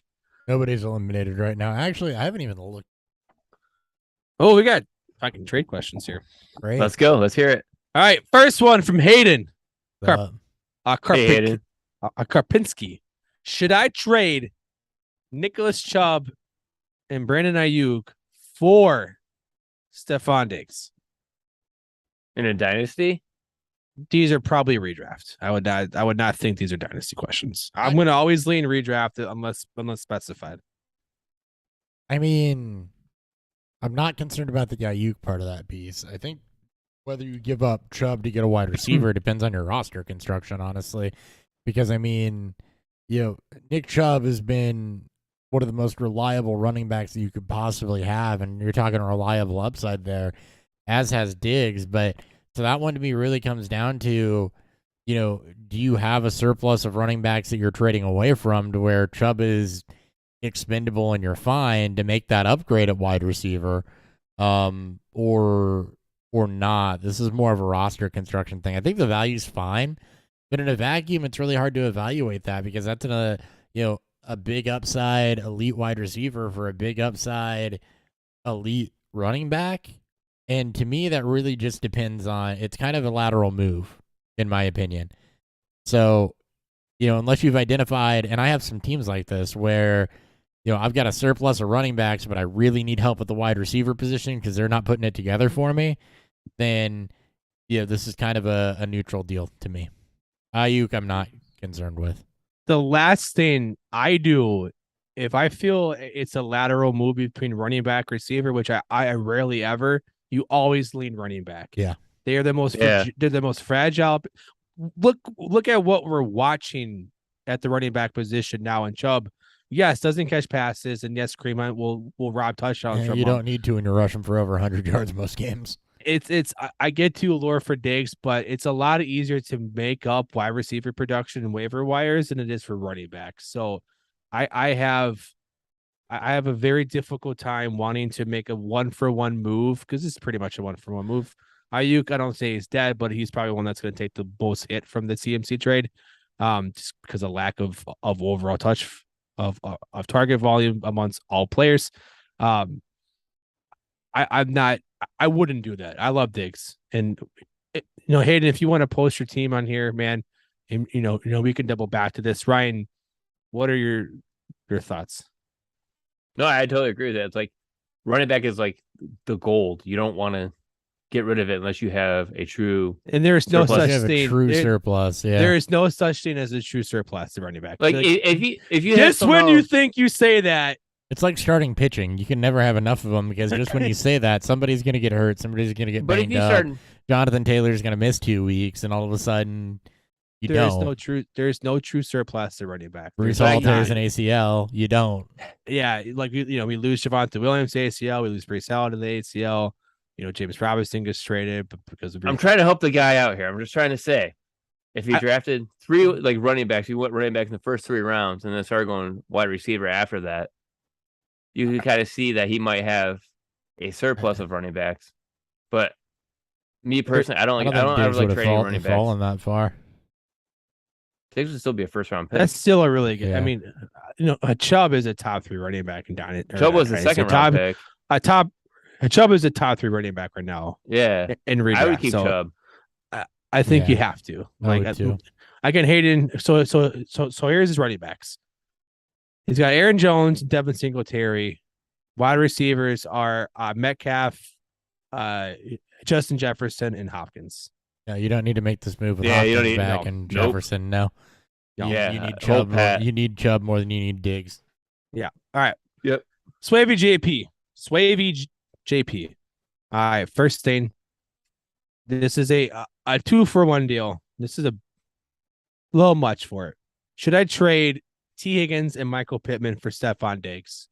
Its other receivers are Amon-Ra St. Brown and AJ Brown. Well, you look at T. Higgins. He's He's stepped right into. His value. He's a just wide shot receiver up, 1 right yeah. now. And then you look at Michael Pittman. He had good value, but now with the Matt Ryan going away, to me, he drops down to more like a low end wide receiver 2. So that trade, yeah, I would do that. That's a good trade right there for me. Yeah, to upgrade and- at that wide And receiver. Dan, I know you're higher on Pittman, but Pittman's shown, kind of a lot of floor here lately. It's not to say there's no upside, but I don't think that moving to Sam Ellinger is an upgrade for him. No, it hurts him. And For sure. while Higgins gets, a bump up, you have to assume that that's temporary. And 2, we just talked about how it's not just Higgins that gets that elevation. So, yeah, I think that I would make this move and take the Diggs side. Here's some more context to this because this speaks to overall roster construction. So his running backs, this is a 10-man PPR league. So his running backs are fucking great right now. He's got Barkley, he's got Chubb, he's got ETN, Oh, he's God. got Swift, Who's coming back? and coming up the rear looking like a donkey's ass is AJ Dillon. Jesus Christ. So Wow. obviously you feel very confident about your running backs right now. You're probably not playing more than 2 receivers. My guess would be this is probably not a crazy roster starting, probably doing 2 to 3 receivers, 1 to 2 flex, probably 2 running backs. You're most likely flexing both your flex spots are your backs. So you are upgrading. In theory, you're starting a receiver from Higgins and Pittman to Diggs. You're probably between Amon-Ra, Higgins, and Pittman, because AJ Brown's probably a starter no matter what. You're upgrading 2 of those for Diggs. There's obviously risk into this. Higgins, we don't know what the target consolidation will look like. With Chase being gone for the next, 4 to 6 weeks. Diggs' role is secure. He said it's 2 wide receiver flex, 1 flex. I like this move. It's very daring. There's a lot of risk to your depth because, again, it's a lot easier to make up production from receiver, but you're losing 2 starters at this point and only gaining 1 back. But you're gaining a very good one back in return. So I'm good with this deal. Probably want to go out there and maybe start, picking up some flex and buy-worthy potential receivers to make up the rest of your depth. But pray to the running back gods that your team stays healthy because you should be locked in. Speaking of There's- never having enough running backs, Gus Edwards questionable to return with a hamstring injury. I mean, again, Like clockwork, these Like- ACL injuries, guys. I'm just telling you. They're done. Where's the face cam? Love you guys. Where's the face cam? Diggs to the moon. Absolutely. Love Yeah. Diggs. I'm a Vikings yeah. fan. I will forever love I Diggs. love Diggs. We got another one here. Sweet. Keep 'em Have coming. Chase looking to trade Walker for Travis Etienne and Tyler Boyd. If it's redraft, absolutely. If it's dynasty, I I don't think I'm. Oh my god. I don't know that I'm getting out of Walker for that in Dynasty because again, it is a temporary bump for T Higgins. But in redraft, this is a no-brainer. I would absolutely move, Walker going to ETN. I think that you're pretty similar there for the rest of the season. And you get your fill in until Chase gets back, and even then, the Bengals have shown they can be a good enough offense to support both and have both guys be startable. Yeah. Yep. You said Cup Chase rest of the season outlook. Just a quick thoughts. Obviously, Chase. Look, it's gonna be tough. It depends what we get out of, a post injury. But for fantasy, he just throw him on the IR slot and wait, and then Cup. It's Yeah. obviously Auto start. top 3 auto start rest of the year. Touched Devin Duvernay on a rushing touchdown, 66 total yards. And No! a tutty for Devin Duvernay. No, I mean rushing. At least let Lamar throw it to you off of a swing pass. Isaiah Likely 6 for 77 and a tutty. Mark Andrews had 3 for 36 or 3 for 33. Before he got hurt, What this could have been in my eliminator league. Where I should have started. I did start Devin Duvernay in places. Oh, look at you. Not fishbowl mostly, but Let's keep her moving. Battle of Pennsylvania. Pittsburgh at Philly. Philly is 10.5-point favorites. 43.5 is the game total. Newly acquired Robert Quinn joins the team. We'll see how much he plays this week. his Elite pass rusher. So. Elite pass rush option. He probably doesn't need to be used more as a more than just rotational.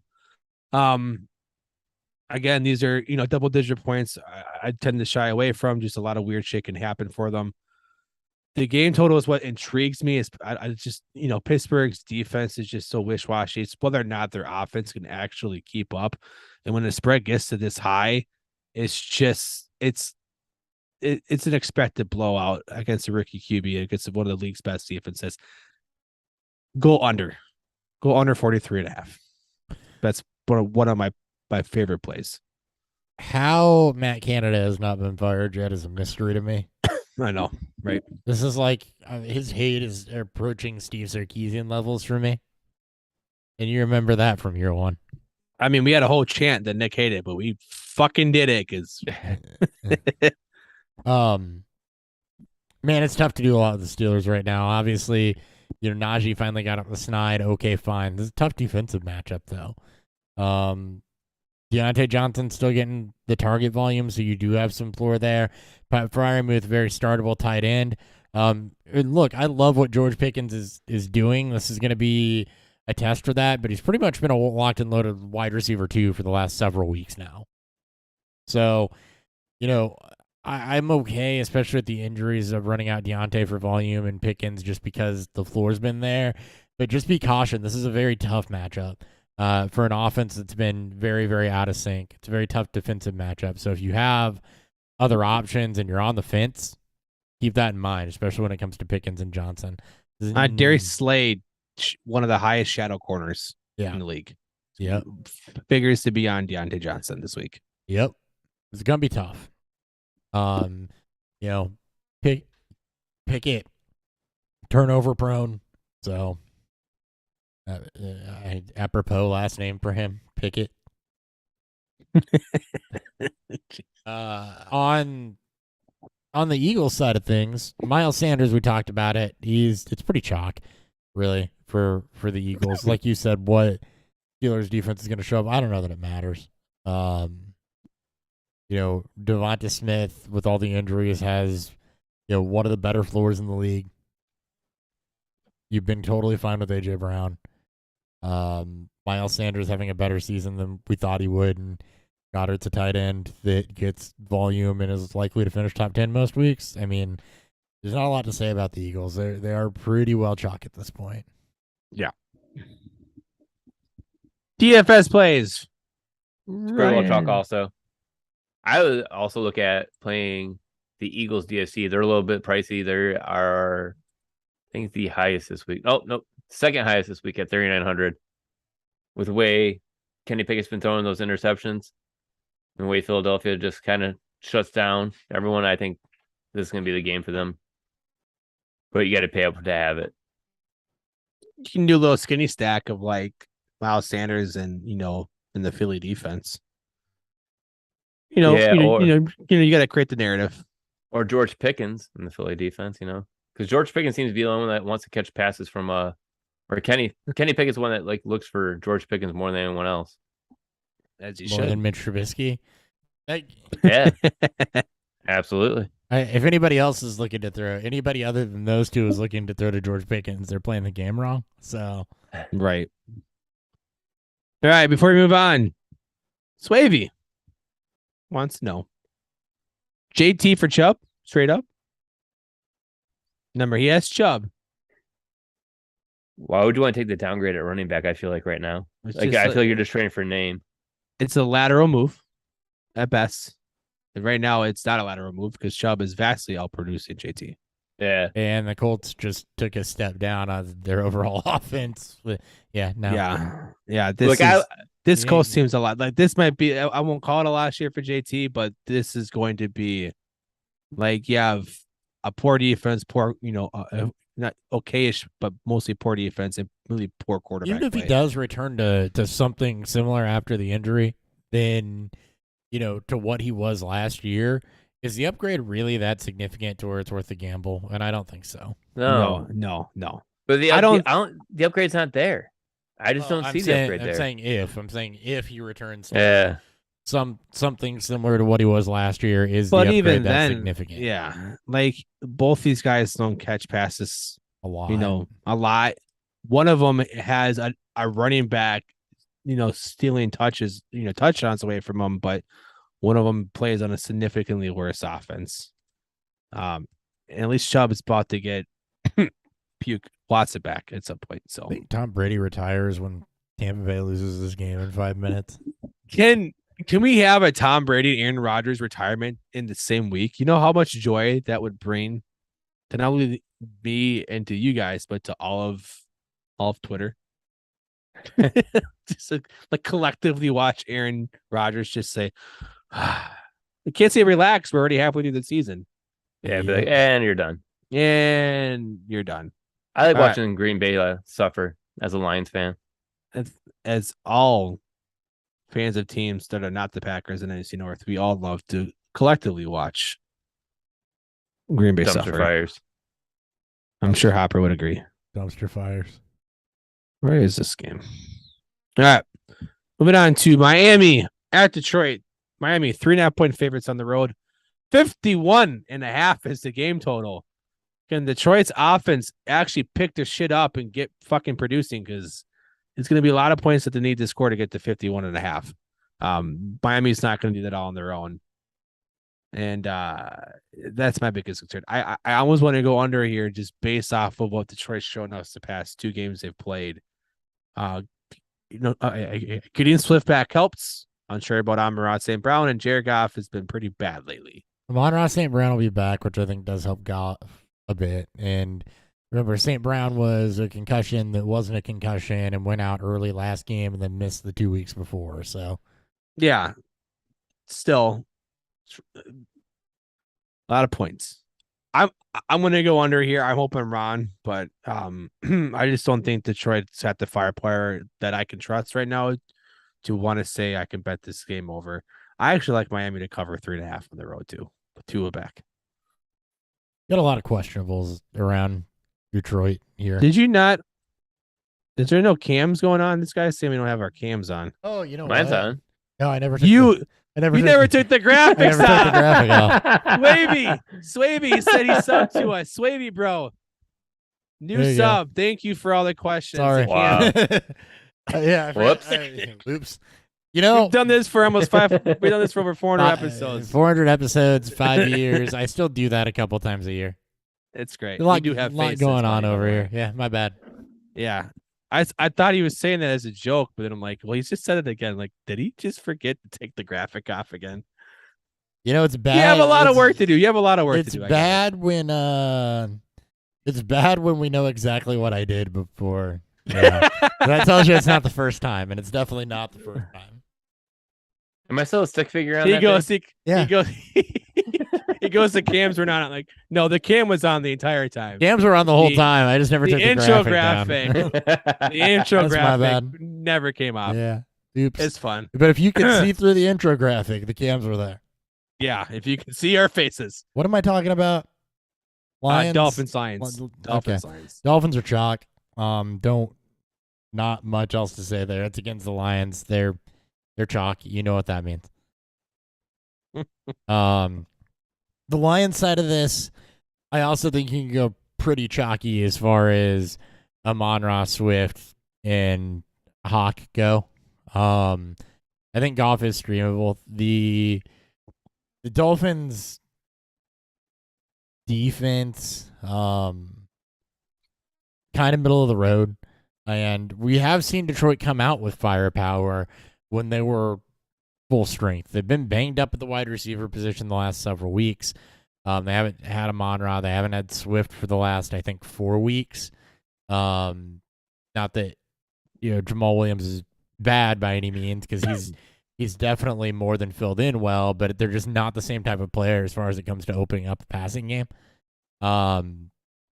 So I do think Detroit has kind of a get right week here. And this is a game that I want to target for, particularly for the studs that are in it. And obviously Miami's got a great defensive matchup going against Detroit, and I think Detroit's is pretty neutral and they can get it right in this one. We can only hope for Detroit. I like Raheem Mostert a lot this week at I do too. 59. Is it 59? Mostert's taking over that backfield, so Oh, dude. It's not only has he taken over that backfield, dude. He is like an RB1 in fantasy, basically. Over his last 4 games, he's been averaging 19 opportunities. Like, that's rushing and targets. And he's been averaging about 90 yards a game also. The downside, scored 2 total touchdowns.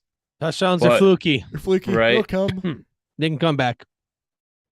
But the Lions are also 30th against the run. And they've already given up 12 rushing touchdowns this year alone. So I can see Mostert being a sneaky start and getting back into the end zone at 5,900. So he's still under that 6,000 I like. 5 targets last week. It's because Chase Edmonds can't catch footballs anymore. Oh, Chase Edmonds. I used to love him. Now I hate him. Yeah. Good at football. All right. Cardinals at the Vikings. Vikings 3.5-point favorites at home. 48.5 is the game total. If you're looking at from a spread standpoint, Minnesota not great against the spread this year, just 2-4. Arizona's been kind of back and forth, but they've covered 3 of the past 4 games. The offense, obviously, not the offense as a whole had 2 defensive touchdowns against the Saints last Thursday night, but finally we're able to get more production than what we've seen throughout. Looks like the loss of Marquise Brown did not affect him from that much from the standpoint. Getting Hopkins back was the bigger deal. Yeah, that was always going to be the bigger deal. But Minnesota, it's coming off the bye week. We'll see what happens. I'm not betting the spread in this game. I just don't trust. I don't really trust either team to really take advantage of big opportunities here. So I'll take the over because I do think there's some shootout potential here.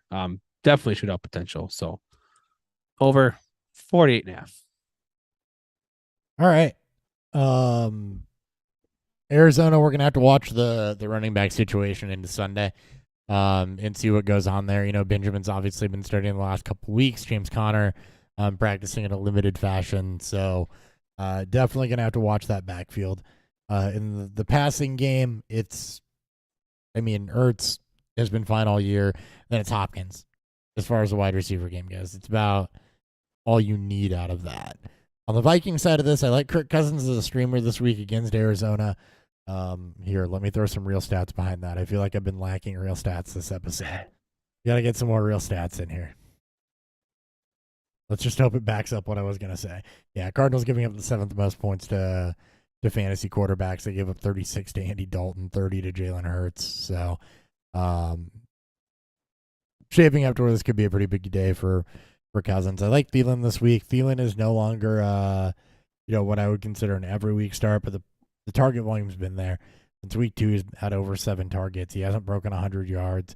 But he's always a red zone threat, and as long as the target volume's there, then you're in pretty good shape. And he is going up against a Cardinals secondary that will give up some catches and give up some points. So that's what I got on that game. Nothing on Nothing on Dalvin Cook. There's not a lot to say.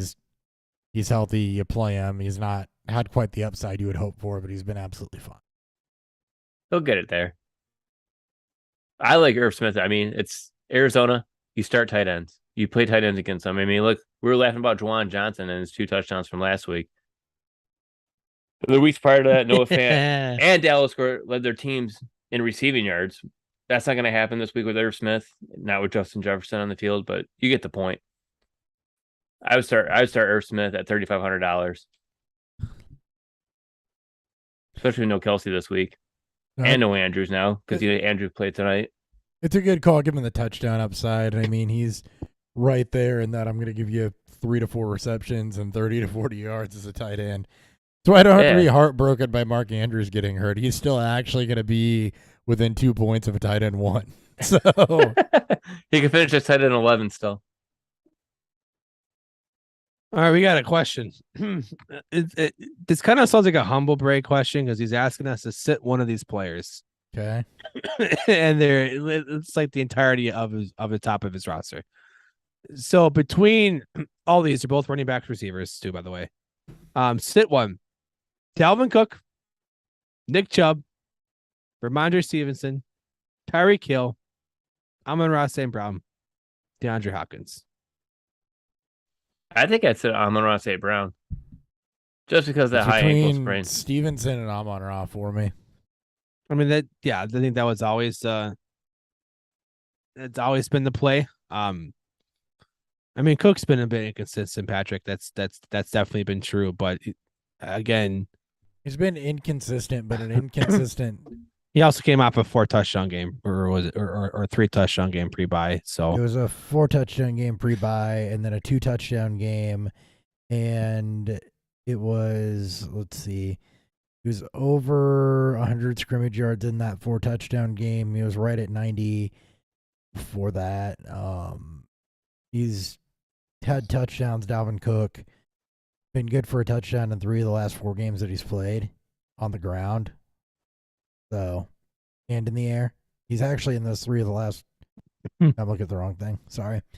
Not in the air. But either way, touchdowns in 3 of his last 4 games. I'm not sitting Dalvin Cook right now. It's either Amon-Ra or Stevenson, and I might actually lean Stevenson a little bit here. Pretty pedestrian game against the Bears. I mean, he was involved in the receiving game, so scoring matters. I don't know if you said if it was PPR or not, but in any event, I think Stevenson has the least amount of upside out of that list. Obviously, good problems to have, but for me, it's Stevenson. I like Amon-Ra a little bit more in that matchup against Miami. yeah, I mean, obviously, if Amon-Ra can't go, I mean, obviously, you're sitting him, but with Harris back in that offense as well, and the offense is a bit in flux too. With between Jones or Zappy and yeah, I know Cook hasn't been what we've seen over the past couple of seasons, but he's not losing the opportunity to to Madison or anything. So you just don't need to sit him. It's very over a guy like Stevenson. Right. They're very similar. Look, I think ultimately whatever decision you make, whether it's what we tell you or not, you're going to be fine here. Yeah. So, I mean, you're talking I think with these guys, a lot of what you're talking in most leagues is, who's going to give me a floor of 20 points versus 17, right? So Yeah. you've good problems to have. I mean, upside wise, I lean on Monra, but lean a different direction, you're going to be okay. I don't think any of these guys are going to kill you. No. All right. Oh, Where are we wow. at? Oh wow. Brian, did you give your Hop, are you done doing your Cardinals Vikings? Are we done with Cardinals Vikings? We were on Miami, Detroit. Are we on my no, we did Miami Detroit last time. Last Oh, game. did we? Yeah. I think we're on Ryan for Cardinals Vikings. I was done. Okay. Brian, you have any DFS Vikings Cardinals? Oh yeah, I did Irv Smith, so we were in the next game after that. Right, all right. We're in the battle. Yay. Yeah, we're one more noon game, folks. So then yeah. New England Patriots at the Jets. Jets are Patriots 2.5-point favorites on the road. 40.5 is the game total. Punt this game to the moon. I don't fucking care. I don't care. Wow. I don't. Wow. It's literally my response. Wow. Just wow. Oh wow. No. They don't even deserve a wow. Jacoby Oh, no. Myers is floor plus, especially with Mac Jones playing, and you can start all of the running backs that you would consider All of starting. We them. just talked about Ramondre Stevenson, so I'm not going to hash that one out again. Look, not a lot of rushing production, but he showed that he's not going to get game scripted out. Yes, Damian Harris is back, but it was Stevenson that pulled in 8 receptions coming from behind and multiple touchdowns, and yeah, you're not disappointed by that performance. I don't think you're going to be disappointed by his performance at all. As far as James Robinson goes with the Jets, the trade was long enough to where he should at least be able to have a 50-50 package there. Carter is going to be fine. Receiving game. The Jets, we know that they're not really supporting receivers right now. Plain and simple. So, until you get more clarity out of that, don't start any of them. And for the Patriots, it's Jacoby Myers has really only been the only one worth starting. He's got a fine floor. Again, ton of injuries. He's the best floor player you can plug in because his PPR floor is right around 10 points. And he's shown this year that he can have a bit of upside to him. So Yeah, he's got 2 touchdowns on the year now, so he's more than doubled. already doubled his production. But yeah, like same for DFS. He's the one I'm looking at, 5,600. It's like until that dollar value starts going up, I'm gonna keep playing him. And the funny thing is, Bailey Zappi and Mac Jones are both 5,300 this week too. So even what's that Vegas doesn't know. for what that's worth, little Jesus Christ. chuckle at that one. We're gonna have a fucking quarterback by committee, something nobody wants. I thought that's where we were going when Belichick came out after halftime and said you'll see them both. Oh my god! Apparently, what he meant by you'll see them both is you will see them both if you look at the sideline. You'll see Mac Jones, and then you'll see Bailey Zappi on the field. God. All right. Titans at Texans. Titans 2.5-point favorites, 40.5 game total. Titans turn their kind of under the radar 4-game winning streak here. I've covered all 4 of those games. It's so gross again. It's just like they're winning 19-10, 21-17, 20. Like they're not winning with offensive output. They're playing against bad teams. They played Indy twice, Washington. I mean, Raiders best team there, obviously, but Houston doesn't have a good team. Titans should cover this game 2.5. Derrick Henry ran the ball 30 fucking times last week. Yeah, not a recipe for also covering the over. So No. I will take Tennessee and the under. This is ugly. Yeah, right. Yeah, like you can also just skip this game if you like. It's a very easy fantasy game, right? It is a very easy fantasy game. Yes. Running backs, go. Yeah, Literally. That's it. samesies for DFS.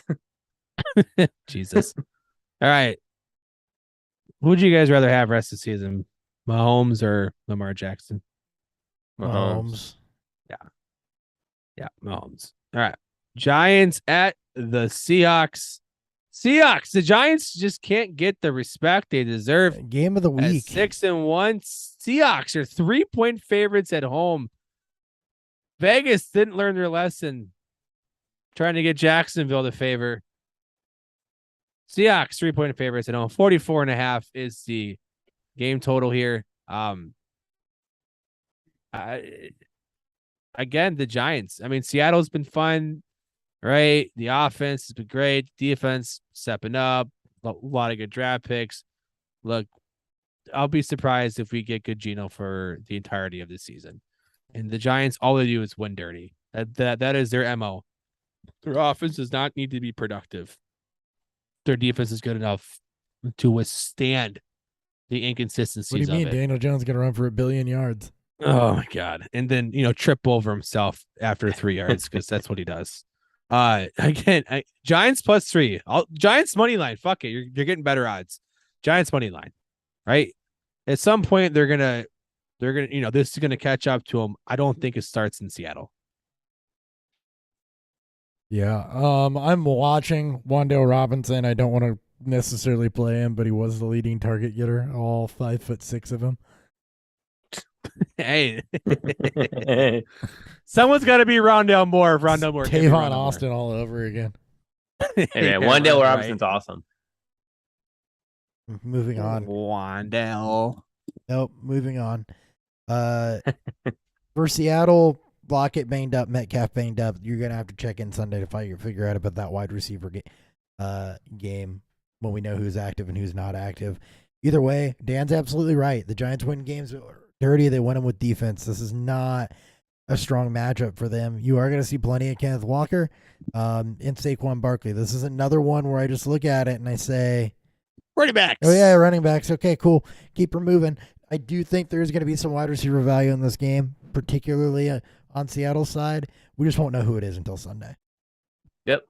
Lockett, I think, should just be a lock regardless if Metcalf plays Lockett's or a not. lock. Well, Lockett's a lock. Get it? Lockett's dealing with a hamstring injury is limited God! right now. So Damn it! That's right. that's why I Good said win. that's why I said we won't really know. And then Ugh. yeah, But he practiced fully. He Good practiced one. fully today. did he? I practice fully. No days, Ryan. Does that matter? I practiced fully today, and I'm good. Let's go. Let's go. DFS? Oh, unless you're done, Hopper. I'm done. Are you not done? Okay. I'm done. DFS, Ryan. Ooh. Is it No, running it's- backs? Yeah, it's running backs and Giants I would- defense? no, actually, I would do Lockett if Lockett's good. And Geno Smith still, man, he's at 5,800. He's getting up there in cost, but I'd still Fine. start him. He still has that floor. He still has that rushing ability if it kicks in. I like it. You guys ready for Carson Wentz revenge game? Commanders at the Colts. Colts 3-point favorites at home. 39.5 is the game total. Again, a game I do not fucking care about. Just don't. I mean, there's nothing sexy about this game. Neither. I mean, I guess Washington, because Taylor Heineke can do things. He beat Green Yeah. Bay. Woo! I'm Taylor Heineke. I get nothing. Hopper's not impressed. Running backs. Running back. No. Yay! Yeah, I mean, look, I say that in jest. McLaurin, yeah, you're good there. Heineke, I like as a stream. The Colts are tough because you don't know how this is going to shift with the quarterback change. Pittman, if you must, but because it's not a bad matchup, but I would steer clear. The other thing with this is that the Commanders do still have a decent pass rush, and the Colts' offensive line is banged up and not good. So you could look at the Commanders for a stream there. It's gonna be a tough game for Mr. Ellinger. So Yeah. I think Horrible that game. you're okay with Pittman, but this is not a week where you get cute with somebody who, let's say, Alec Pierce, who might have been coming on strong the last few weeks or anything like that. Paris Campbell, brah. Domination. Don't get cute with that either. There we go. It's a back-to-back double-digit target weeks with tutties. Good for him. They just got rid of Matt Ryan. So what now? Right? I Playing and mean, playing literally no receivers from this game. No, Running nothing. backs, right? Yep, running backs. Probably Pittman, like you said, because you know. well, Pittman, Nah. McLaurin's been fine, and Curtis Samuel, other than the dud, has had a little bit of floor to him this year. So, not a couple weeks ago, I mean, he had 8. Excuse me, he had 8 targets and 10 PPR points last week. Fine for a floor. I'm still on the Brian Robinson train in DFS though, because he's at 5,600, and he's getting the carries. He's had 37 over the last 2 games, so that's kind of like, to me, that's workhorse back related. And He needs to be more- He also just hasn't looked good. I feel bad saying it because of what he did. No, because he hasn't. He's You know what been- his average has been 3.2 yards per carry. Like he's Najee Harris, but But with a he's better getting better. story. Yeah, but he's Oh, like he's getting better. Oh, I mean, Yeah. that's good. his yards per carry have gone up like each. It's like additional Antonio week. Gibson's also looked better in his limited roles, his Yeah. limited work. Oh my god! So I mean, just- you're hoping that the 15 to 20 touches he gets, that he falls in the end zone on this one. Jesus, just avoid this game. Niners at the Rams. Niners 1.5 point favorites on the road, 42.5. I bet you when the schedule makers made this game, they're like, "Oh God, this is going to be fucking incredible." Game total is less than 43. Again, I'm taking the. I just don't think the Rams are there. I just don't think like the bottom has fallen out of them. Thank God they won that Super Bowl last year, because I'm not saying this is the end of it by any means, but Look, it's a hangover. They're coming off the bye. They got some liquid IV in them. They're gonna be fine. There we go. the makeshift offensive line and the glass cannon mentality for building your roster has finally caught up to them. The I will take offensive the line Niners. actually was what I was concerned about catching up to them when they were running. Oh, absolutely, 50-year-old yeah. Andrew Whitworth out there, and you've done nothing to solidify it. That was always going to be what got up to him. And that's what catches up to this team when you don't have a mobile quarterback to really do much with. Well, You can't protect them, and you can't let these guys run their actual routes. These wide receivers to run their actual routes. I mean, put what's his name in there? He's mobile. Hey, Julio Jones got a touchdown. What? What? Yeah. He did 8 yards. Put John Wolford in there. He's mobile. Just run Wildcat. But you just say throw the ball to Cooper Cup. All right. Tom Brady, 325 touchdown. Not a bad game. He's He's found a way to be a streamer this week. Yeah. Yeah, they're still gonna lose. And apparently you should have a lot of turnovers in this game. That just never happened because Tom Brady. Ravens defense. All right. there's a game preview, huh? No, we got one more. I mean, we still have I two. haven't talked Rams Niners at all. So I know that's what I'm saying. I'm like, all right. He also hates this game. Perfect. yeah, I do hate this game actually. I don't love this outside of your normal, your Cooper Cups of the world. And I mean, I guess Darrell Henderson is fine, maybe, but really your Cooper Cups, Christian McCaffrey's, I don't think Debo's going to play. So, that probably bodes well for Kittle. I don't love this game. I don't love it for fantasy purposes. I think it'll be more fun to watch than it will be to have players in. Running backs. Yep. Play your running backs. Or actually running back. And Cooper Cup. And Cooper Cup. And Cooper Cup. What about Allen Robinson? He's Kittle. getting red zone targets every game. Are they going to get to the red zone in this game? Yeah. So It's a good defense. he has been, but I think it's a good defense. That's It's a exactly good pass rush. That's actually exactly my problem. Is it's a good defense, and Allen Robinson still has in the last 4 weeks 1 game over 25 yards. I don't want to rely on the touchdown. Oh, we were all fooled. This team had us fooled the whole time. Especially the contract they gave him. I don't want to rely on the touchdown. He's got 2 games all season over 25 yards.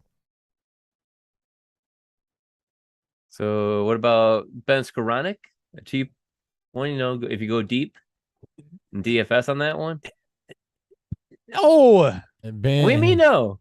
Are you saying 23 things just receptions. to say things? I'm just saying, yeah, words. I'm messing with you. But he's surpassed Allen Robinson in that point. Yeah, that 9 or 10 point PPR floor. He has no ceiling. It's It's just all floor. it's all floor. What's floor? What's ceiling? But for $4,100, it's a cheap floor that could be a good day. He could get a touchdown? Shown no upside. He has no touchdowns in his career, I'm pretty sure. Yeah. He doesn't. He has no career touchdowns. He's shown no upside. You're going to bet on the guy with no career touchdowns to get the touchdown this week? Hey man, that's how you win DFS. The You bull have to move, go- Cotton. No, The how bull you win moves. DFS is me talking about this, so he is going to have 3 touchdowns this week. Right? Yeah. You heard it here first. Shitting on a guy, that means what's going to happen? Vince You'll get a Garage. text. I'll be like, "Hey Chris, Actually, look at me. Let me hold on. Maybe I will talk myself. yeah, see? Jesus. Let's see. No, hold on. You have I'm 2 sorry. games left. Hold on. Why? No, there's Ben no. Skoranek at 10:30 at night. There's no. I Brian, I hate you so much. I'm just kidding, buddy. actually wait. He's 4th in target separation versus man coverage I don't in care. the league. I did find something under his metrics that isn't bad.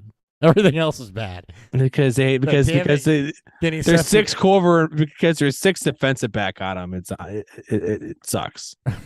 There's 6. That's why. No one cares about Ben Skoranek. It's because he looks like Cooper Kupp.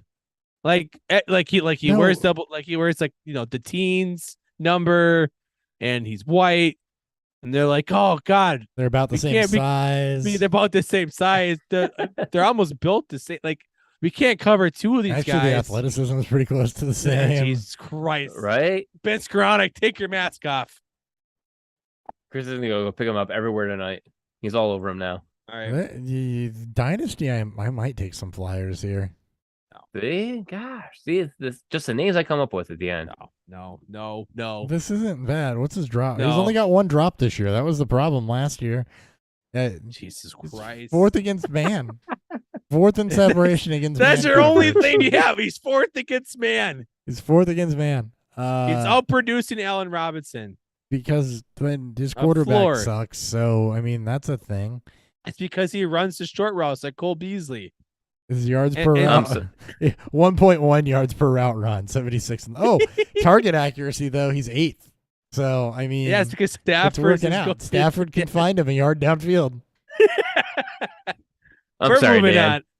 We're all right. Packers at the 17th in Bills. true catch Pack- rate. Packers at the Bills. Bills are 10.5-point favorites. 47.5 is the game total, which feels like a gift. Green Bay's not scoring more than like 15 points. Maybe they should trade for Ben Skoranek. Maybe they should trade for Ben Skoranek. Buffalo by a country mile. I know I don't like double-digit point spreads, but fuck it. We're going Buffalo fuck by a million. We're running with it. Buffalo by a million. And if that's the case, that means no, they cover the over. But no, Buffalo I'd by take a both. million. Can you trust any of Aaron Rodgers' wide receivers here? can you trust Aaron Rodgers to not retire at halftime? Touche. No. This is a bet. Like you can't obviously bench Aaron Judge, but there's no one you can play in this game. It's There's nobody on the Packers Packers side you can trust Like, playing in nobody. this game with it being a Sunday night game. There's going to be a lot of questions around the health of a lot of these guys. Couple hamstring injuries with old Hammy Watkins there, and there's a callback for you, Dan. Hammy Watkins. He's also, I think he's hurt too with a hammy injury. I thought. He is, and so is Christian Watson. And Alan Lazard's likely not playing. And you can trust Robert Tonyan in this one, I think. Because someone's got to get targets. Not a Might as well be the tight end. a great recipe to fall by, but Yeah. someone's got to get targets The- when they're being blown out in this game. The Bills side of this, chalk, Singletary, Davis, Diggs, Allen. What's the over under of seeing Jordan Love by the third quarter? You'll see him just like you saw Mac Jones. He's right over there on the bench. Go look. It's Yeah. gonna be like Malik Willis coming in for Ryan Tannehill against Buffalo back in week 2. Got me. Hold on. Ryan, while Hopper's looking at stuff. For DFS. Sure. For your I mean, your Sunday night showdown, nothing. Yeah. nah, I got like a post. They have a post pan. They have a primetime one. I'm looking at right now. Ooh, It's $8 primetime. entry, so you actually get like real like true values. They had to do it. Gabe Davis, 6,100. He's not going to be needed in this game. Romeo Dobbs, because they have no He freaking gets all of wide his receiver. productivity in the first The half. first, I know he's the reason why they blow out teams. He's Dan. the That's why he reason never they produces in the don't- second half. Right. They don't need him by the second half. He's at home sipping tea. Give He's me like, that. I did my job. First half Cliff Curry. productivity and Give me the 3 targets for 185 yards and 2 how touchdowns. is okay, whatever. Are you still looking up Ben Skronik numbers? Are we done with that? No. We're on our last game. Then go ahead and intro it. I'm paying attention. All Maybe right. Bobby Tunyon, because they have no freaking wide receivers. That is true. They have some 4,000. receivers, but they're not really worth much. Tanyon's their best receiver right now. I I like feel like. Tunyon, yeah. Yeah. Bengals at the Browns. Monday Night Football. We've made it, guys. 10:30. We made it. 3.5-point favorites. The Bengals Ooh. are. 45.5 is the game total. No chase. So I'm not sure if this is gone. I'll pull up the pick center and see how much this has dropped since the chase info was announced. Lines actually moved up. And the over-under line has dropped 2.5 points since it was first announced here. So Hop just picked up Skoronik in one of our leagues. of course he did. That's a Hopper brand thing to Did do. anybody think this wasn't about to happen? I mean, Hopper literally talked himself into a player on air, only to go out and pick him up in leagues. I started And it. you I fucking did this. You It's did a firecracker, man. I just freaking lit it, and This there is goes your Hopper. legacy. You I have, love it. You have Bargain Bin. You have Dollar Store Cooper Cup. Thank you. and to go back to previewing this game, because that's what the listener will want. You say listener. I say listener. So we're down to now. Yeah. I'm We're, so sick, and I'll take Cincy into points. And I'll stay away from the game total. I will keep an eye on it, but I'm not gonna. I gotta probably won't bet it. trade some people away there. I don't think that I can justify Ben Skronik. Fantasy me. breakdown of this final game. Oh, right. Bengals Browns. They're playing football. on Jesus Monday night. Christ. We've talked about the Bengals at length, and I think everything we talked about holds true. That's fair. You can run chalk with them, but we've talked a lot about them in this show. And you know what the loss of Jamar Chase means, and you're fine in this one. For the Browns, you know, there is another guy that I talked myself into here recently in a lot of places. That's Donovan Peoples. Ben Skronik. No. This is last week's I news. hate you over Ben this. Skronik's this week's news. This is last week's news, and it Right. is Donovan Peoples-Jones. He since week 4 has been over 5 targets a game. He's got multiple games up above the 50-yard mark. No touchdowns, but if you're looking for floor, Peoples-Jones has definitely been able to provide that. It's not a tough matchup this week. If you need a fill-in, if you just lost somebody and you need to go pick someone up that's likely not going to dud you, Peoples-Jones has absolutely been that guy. So you can roll with that. Actually, outside of touchdowns, he's outproduced Cooper during that stretch as far as receptions and yardage goes. So Cooper's got 2 touchdowns in that stretch, but Peoples-Jones has actually outproduced him as far as actual yardage and receptions. So you're fine with Nick Chubb. Kareem Hunt's been very, very almost freakishly consistent. So It's weird. it is weird. Want to hear the greatest tweet and that sums up this past 2 to 3 weeks of fantasy football? But The winner of the Falcons-Panthers game on Sunday will have sole possession of first place in the NFC South. Wow. that's because the Bucks just lost. Who the fuck had in week 8 had the Panthers and Saints battling, or the Falcons and Panthers battling to for DVR first that. place. Damn. That is, oh my god, Ben Skoranek is disgusting. owned in our 16 team. league. Jesus fuck! Of course he is 16 team. Ryan, DFS stuff is for your Monday primetime slates. You're gonna go quarterbacks. You're gonna go running backs. Wide receiver. I like So you- Tyler Boyd. So you, Jesus. Sorry, go ahead. Tyler Boyd. I like a lot at 5,100. A sneaky tight end, Harrison Bryant, with David Njoku being out now. Sneaky. I actually like him. Sneaky. He's coming around corners after you. You know what? Why don't you go read about Harrison Bryant and go pick him up? I like Harrison You Bryant. know you're gonna. You too. You're gonna go pick him up now no, because he's the only. He's a lone I'm tight not. end. I'm trying on to that figure out team. how to fit Ben Skoranek on this roster. You'll have Harrison Bryant also on your team by tomorrow night. This Damn. is the first time in Tom Brady's career that he's been 2 games under 500. Really? Aw, Yeah, even I'm shocked. that's amazing. That's actually fucking incredible. It is incredible. Incredible career. Sad to see it end tonight. He should have just retired and stayed home. He should have not sacrificed his marriage for this dumpster fire of a season. That's the show. That's the show. We done. Thank you guys. Thank you for the new guys up at the chat. All the great questions. Thank you, We Ben. fucking out this. Thank you, bitch. Ben We'll- Skoranek. Thank you. Thank you, Ryan, for Ben Skoranek. You fucking asshole. I love you so much. Love you too. Beer review.